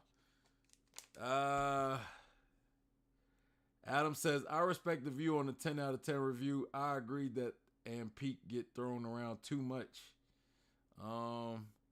Yeah, like I don't know if I give it a 10 out of 10, but I think there's some chapters that I wouldn't give 10 out of 10, that I wouldn't give 10s out of 10s, that I would say is better than this specific chapter. But it was a great chapter. I'm not denying that it was a great chapter. I just think there are better chapters, and some of those chapters I believe are better aren't 10s, you know. Angel said, I don't really care about him talking about it. Talking about an interesting topic.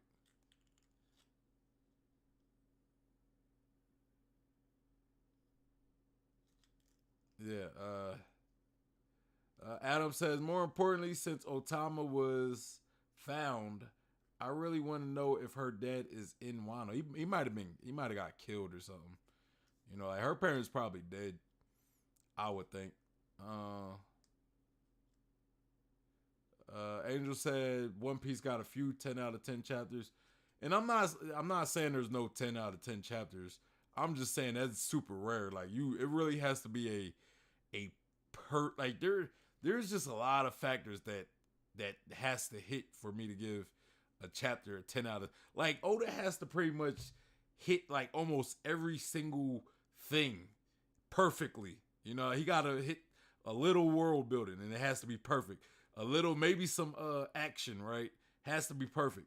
Like a little action, a little world building, a little character development, a little of this, a little of that. Like when he gets like a little of everything in the one chapter and it's done well, I think those are like 10s out of 10s. You know what I'm saying? Like when we get a little of like everything and it's done well, you know, and it does, okay.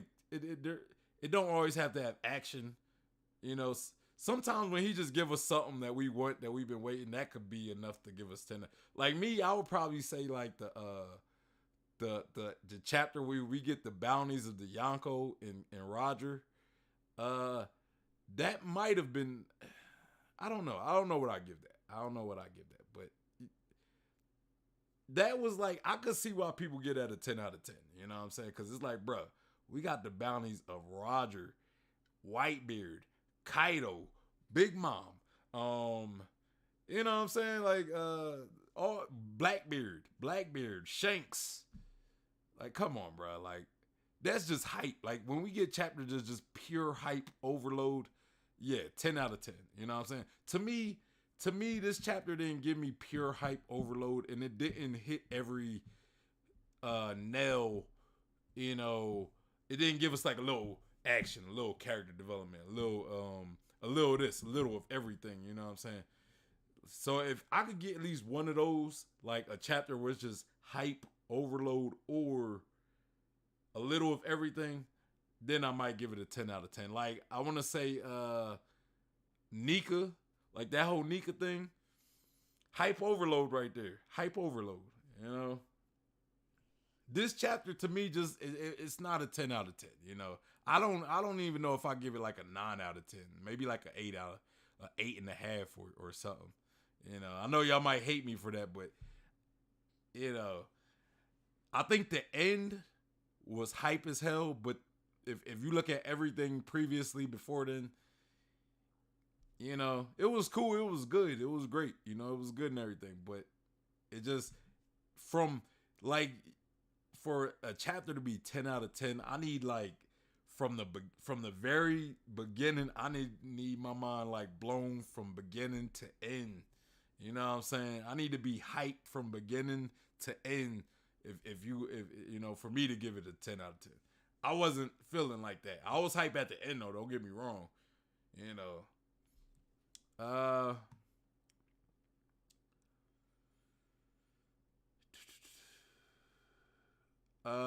Adam says, I'm not sure. The last chapter I thought was 10 out of 10, maybe 10.45, but I don't hand out the 10s often. Me neither. Exactly. I agree. What was 10.45? Remind me, refresh my memory of what happened 10.45. Is that the whole Nika thing? I don't think that was the Nika stuff. When Luffy pretty much came back to life. And you said, my bad, I meant Toko. Okay. Oh, okay, I get what you're saying. Yeah, you said Otama was found, but you meant Otoko. And then Yasui took to I think it was stated that she was an orphan, like her parents died or something. I don't know, I could be wrong. Angel said to me chapter 1044 was a 10 out of 10. Remind me what 1044 and 1045 was. Yo,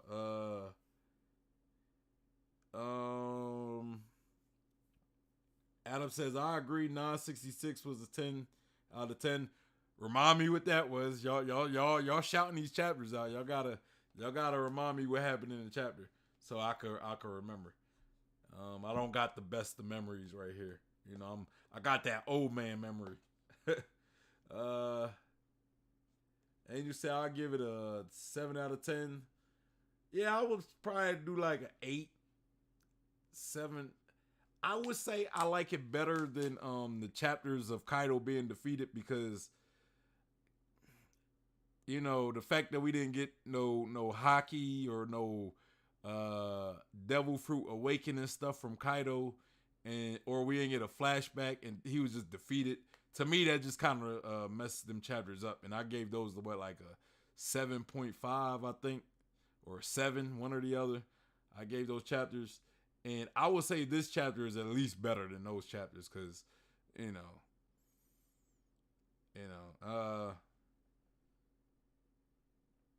Adam says, but in all honesty, I'm a snob. That's probably the 10s for me and Wano on average. The arcs chapters were 7 to 10 for me throughout, but I saved the 10s, or 7 to 9 for me throughout, but I saved the 10s and 11s for perfects. Yeah, I agree with that. I agree. I save. To me, most like chapters will get like a 9 if it's like super great. But like if it's perfect, I'll give it a 10. You know, I'll give it a 10 if it's perfect. You know, I meant 1045, the Gear 5th reveal. Okay. 1044 was the Joy Boy is here chapter. Yeah, I could understand those chapters. I could understand y'all give 10 out of 10s for those. I'd probably give them 10s out of 10s, honestly, because those were some crazy moments. And y'all see my streams. I'll give them 10s out of 10s because I was like speechless. Bro, I was speechless in those chapters. Y'all seen I struggled with those streams because I was so goddamn speechless. I was like, what the hell do I even say? Like, my mind is blown. I didn't feel like that with this chapter. You know what I'm saying? So I can't give it a 10 out of 10. You know what I'm saying? I might give it like a 8 or a 7.5. You know what I'm saying?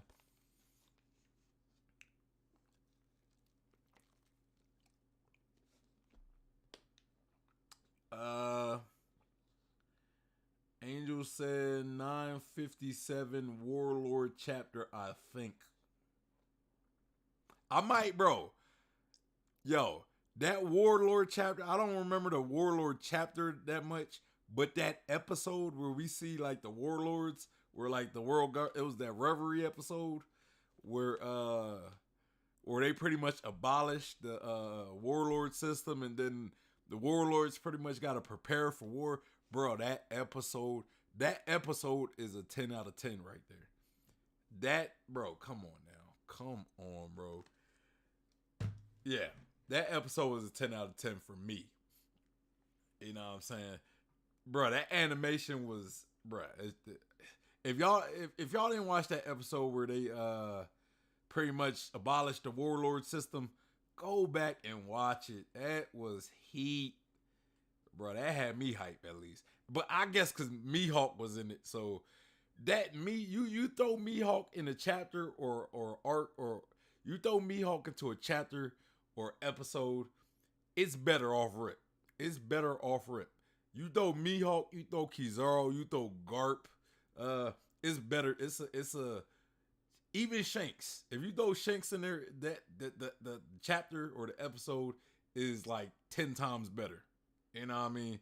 Like, it's some characters when you add them into there, even the Gorosei. Like, I'll say that probably about the Gorosei too, because I like seeing the Gorosei. I love seeing the Gorosei talk about some stuff.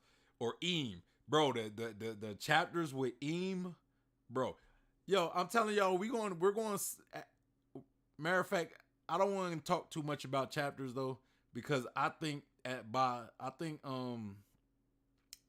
when Wano is over, like when we're done with Wano and we're out of Wano, I might do like a best chapters of Wano. Then I might do a best moments of Wano, and then I might also do like a best characters of art of Wano, as far as like who are the best characters in Wano, you know, like who shine the most, you know, who are the MVP, or I'm gonna say the MVCs, the most valuable characters of Wano, right? I think those might be 3 streams that I will do, and I might do them in panels. So you guys that might want to join and y'all want to talk about it, we can sit here and talk about, you know what I'm saying? Or I might have to get some YouTubers for that. I might get like 1 or 2 YouTubers and then throw like 1 or 2 of y'all in here too. So, you know, we could kind of get like a perspective on that for those different streams. And I might have like different people for each stream. So, you know, if you don't get on one, you might have an opportunity for to do it, to be a part of one of them at least.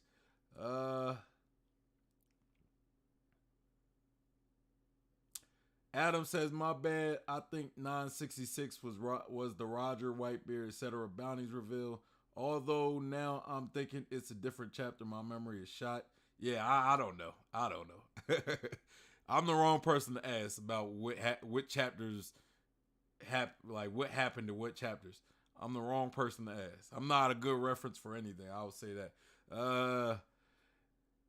Angel says, I give them chapters to a 5 to 6 out of 10 for me. What? Oh, okay.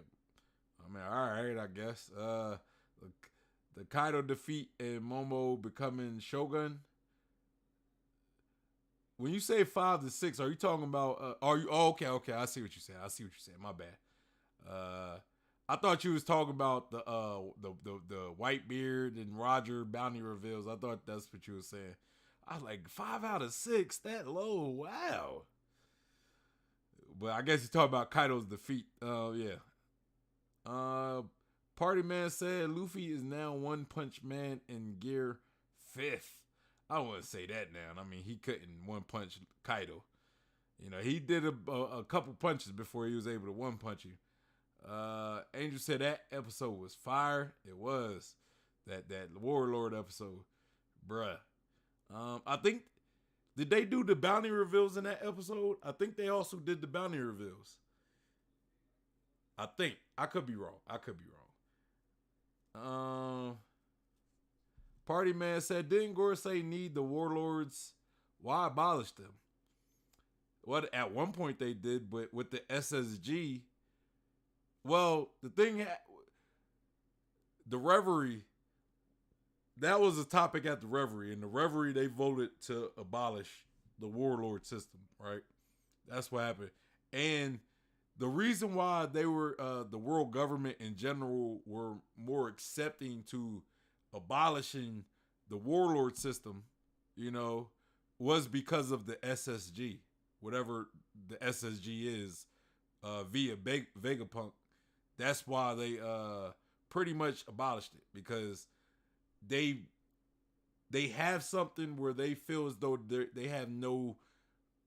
they no longer have need for the warlord system. Angel said you should do VC for Best in Wano. It's gonna be a stream, but we're gonna do it in the voice chat in the Discord. But nah, that's gonna be a stream right there, bro. That's gonna be a stream. I'm sorry, you know. But if y'all want to do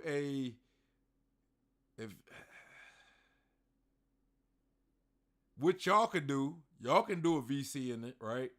Compile a list of these chapters in the VC, right? Y'all, like, before each stream, y'all can do it, and then y'all can compile a list and give it to me, and then I'll do it on stream with people, right?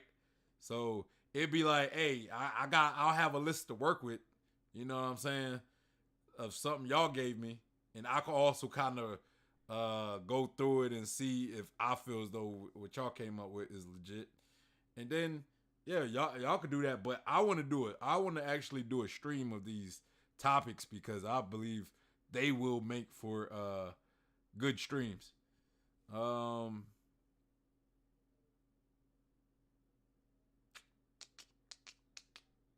Adam says, I'm always down to help if you need fill up streams.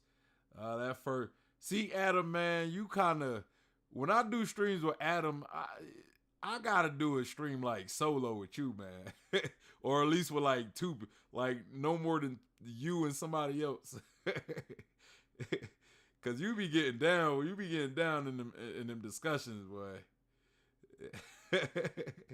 There ain't no shade to Adam, but I be like, man, I want to let you talk. Like I want to when I get you in the stream, I want to be able to allow you to talk. So, and I can't do that when I have streams with other people. You know what I'm saying? And I kind of think that doesn't do you justice. You know what I mean? So that's no shade to you. That's just saying I feel as though when I have a bunch of other people sharing a discussion with you, I can't really get your thoughts full out. Like I can't fully get your thoughts because I gotta also let other people talk as well. So, yeah, I feel as though it doesn't do you, like, being on those type of streams don't do you much justice, is all I'm saying.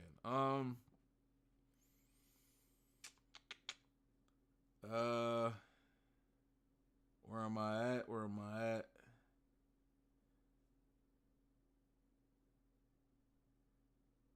And they said because people are not going to like it. I personally don't care if people don't like some of the stuff I say. You know, I know I say some stuff that could be a stretch sometimes. I get it. It's my opinion. You know, everything I say in these discussions are just my opinion. They're my thoughts. They're my opinions. I don't pretend to be like I don't pretend to be a genius in this whole One Piece community. You know what I mean? I just share my thoughts at the end of the day, right? You know, I don't see myself as a expert in all these topics. You know, that's why I do a lot of reaction streams. I like seeing other people who formulate their thoughts a lot better than I do, and then I just give my opinion on what they say. But yeah, Angel says bounty reveal next episode, I believe, because okay. Yeah, I kind of think they might have been like two different episodes, but they were like close to each other. Adam said, I'm actually planning on watching the anime for Wano when it's over. I have not really seen much of the anime until recently, but I love how the new animation works or looks. Okay, cool. And then Angel said, I'm at VC stream. Yeah, that's what I would have used anyway. That's what I was going to use anyway. You know, I always like now. I like using the Discord for my streams. You know,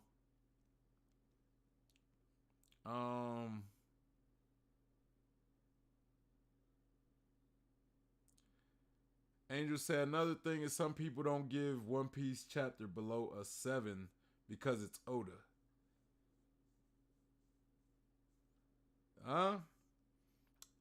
I mean, for me, for a chapter, I'm lenient. You know, y'all know me. I'm pretty lenient. You know, like I'm not going to give anything. Like there was one chapter I think I gave like a 6.5 or like a 6. I forgot what it was, but I think I gave it like a 6.5. But to me, if a chapter has to be like bad to get anything less than a 6, you know what I'm saying?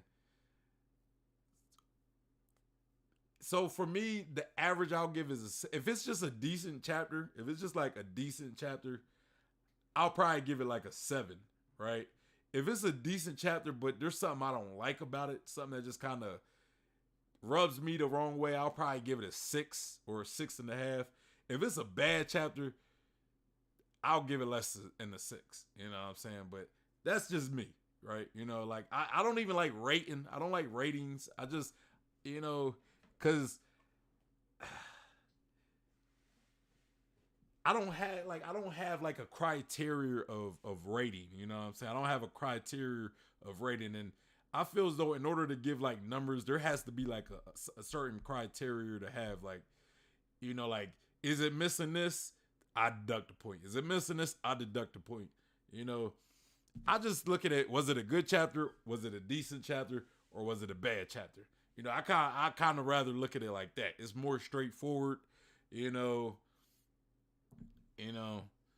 or was it a perfect chapter? I guess you could also add that. So I'll give it like, you know, and I think rating it for me, I think rating it to 5 would be easier, a 1 to 5, because 5 is more like it was a perfect chapter. 4 is like it was good but not perfect.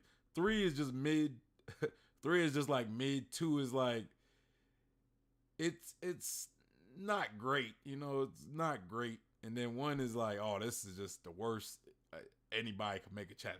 I think 1 to 5 is easier for me than 1 to 10, but you know, that's just me.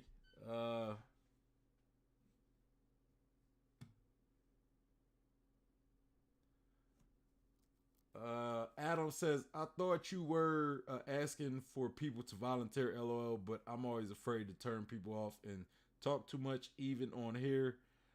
I just chat because it feels like we're supposed to. Well, I'm not asking nobody now, you know, because that's going to be a future chat. You know, if I ask you guys now, you may not, like, when I actually plan on actually doing the stream, you might not even be able to do it because the timing may not work properly, right? Because I don't have a day or a date or a time for it. So that's why I'm not going. That's why I'm not asking now, because it's like I don't even have a plan for it yet, and I don't even know if you'll be available for it when I do have a plan for it. And you know, it's not that I would never say I don't want you on the stream. I enjoy you on the stream. It's just when I'm having multiple people on the stream, you know, I know you have a lot to say, and it's just it doesn't do your points justice, because I also have to allow everybody to talk, right? I want to give everybody equal opportunity to have an opportunity to say what they have to say, and yeah, that's all it is. You know, you usually have a lot to say, you know, which ain't a bad thing. It really isn't. You know what I'm saying? I feel as though you should start your YouTube. I'm still waiting on you to start your YouTube. It's just, you know, like I talk a lot. You know, I know I could talk a lot. So, you know, I know I had to learn to consciously know when to tone myself down and allow other people to talk. You know, so, but even then, it's still hard for me not to talk. You know, even then, I still do that as well. So, you know, and you're not that different from me. You know what I mean?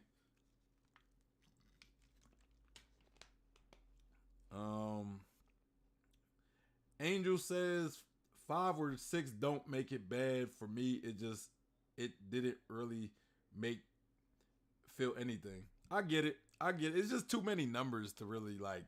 That's why I like 1 to 5 more than 1 to 10. You know what I'm saying? Because 1 to 5, I could break down each number and give it like a meaning. Like I could say 5 mean perfect, 4 mean not perfect but still great, 3 means mid, you know, because it's the middle number. 2 means not the worst but not good, you know what I'm saying? Then 1 just means straight up trash, you know what I'm saying?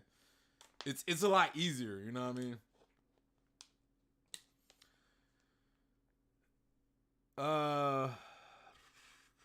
Party Man said the guy stuck in the treasure chest chapter was a 5.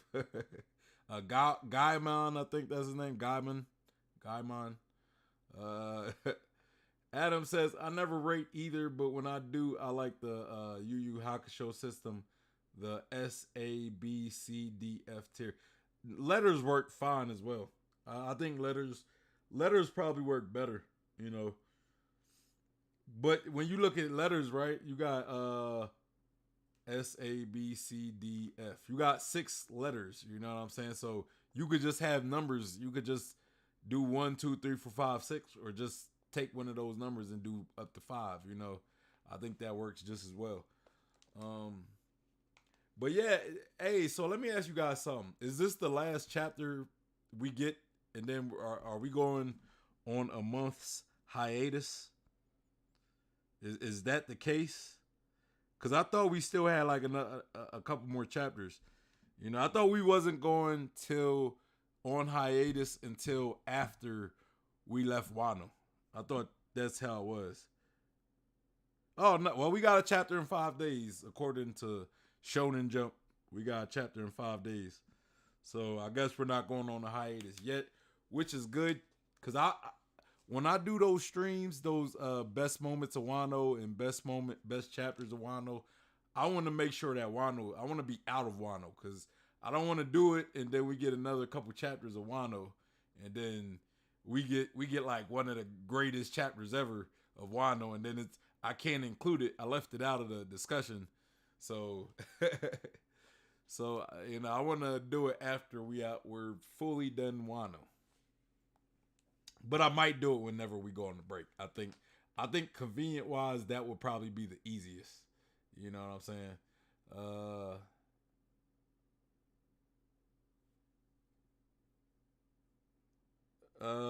Angel said 1053 is the last chapter.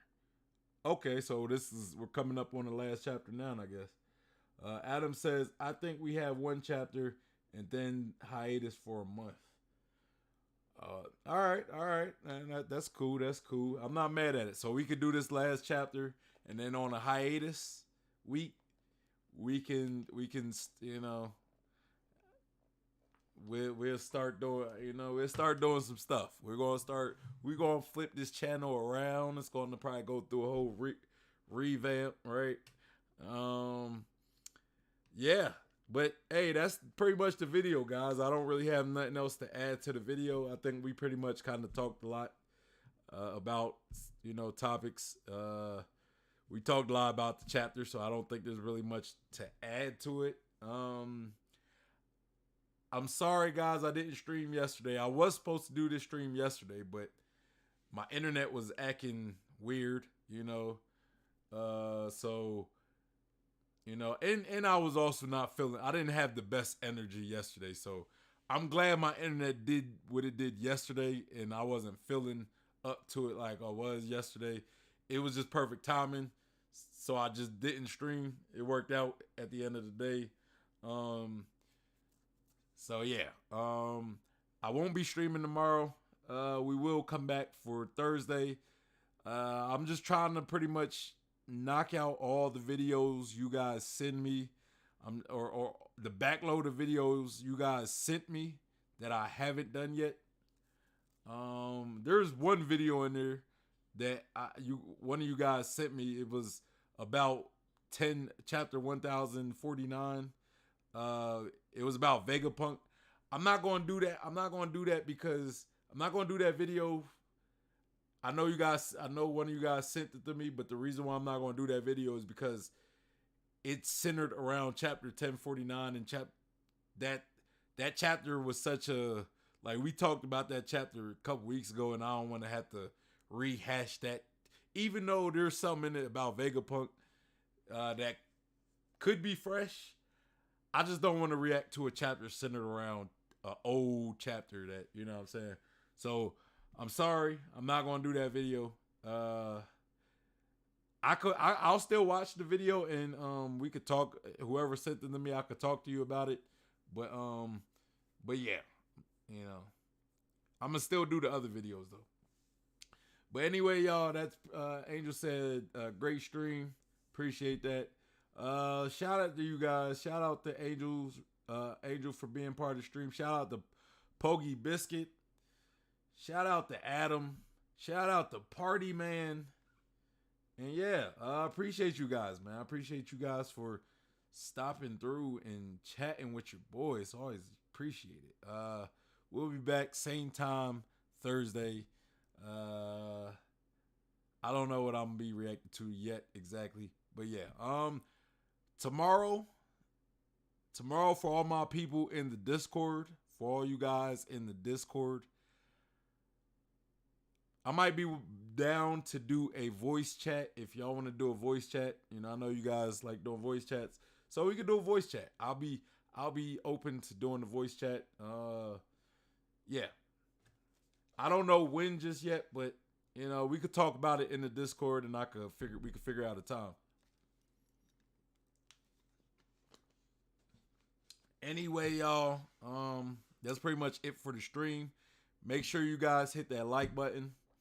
Make sure you guys subscribe and hit that bell for notifications so you guys know when I go live. Also, in order to stay updated of what I am doing and you guys just to reach out to me for whatever reason, we got the follow me on Instagram, Twitter, and Facebook. Also, if you are looking for a One Piece community to be a part of, we have the Discord and we also have the Facebook group. So yeah, definitely, you know, join those. And go show Randy Troy some love, right? The link to his video, the video that we watched today, is in the Discord for you guys to you know, go to his channel and show him some love. And yeah, that's all I got. It's your boy Sean P, the Bluff God, and I am out of here. Y'all have a good day, and y'all also have a good Wednesday.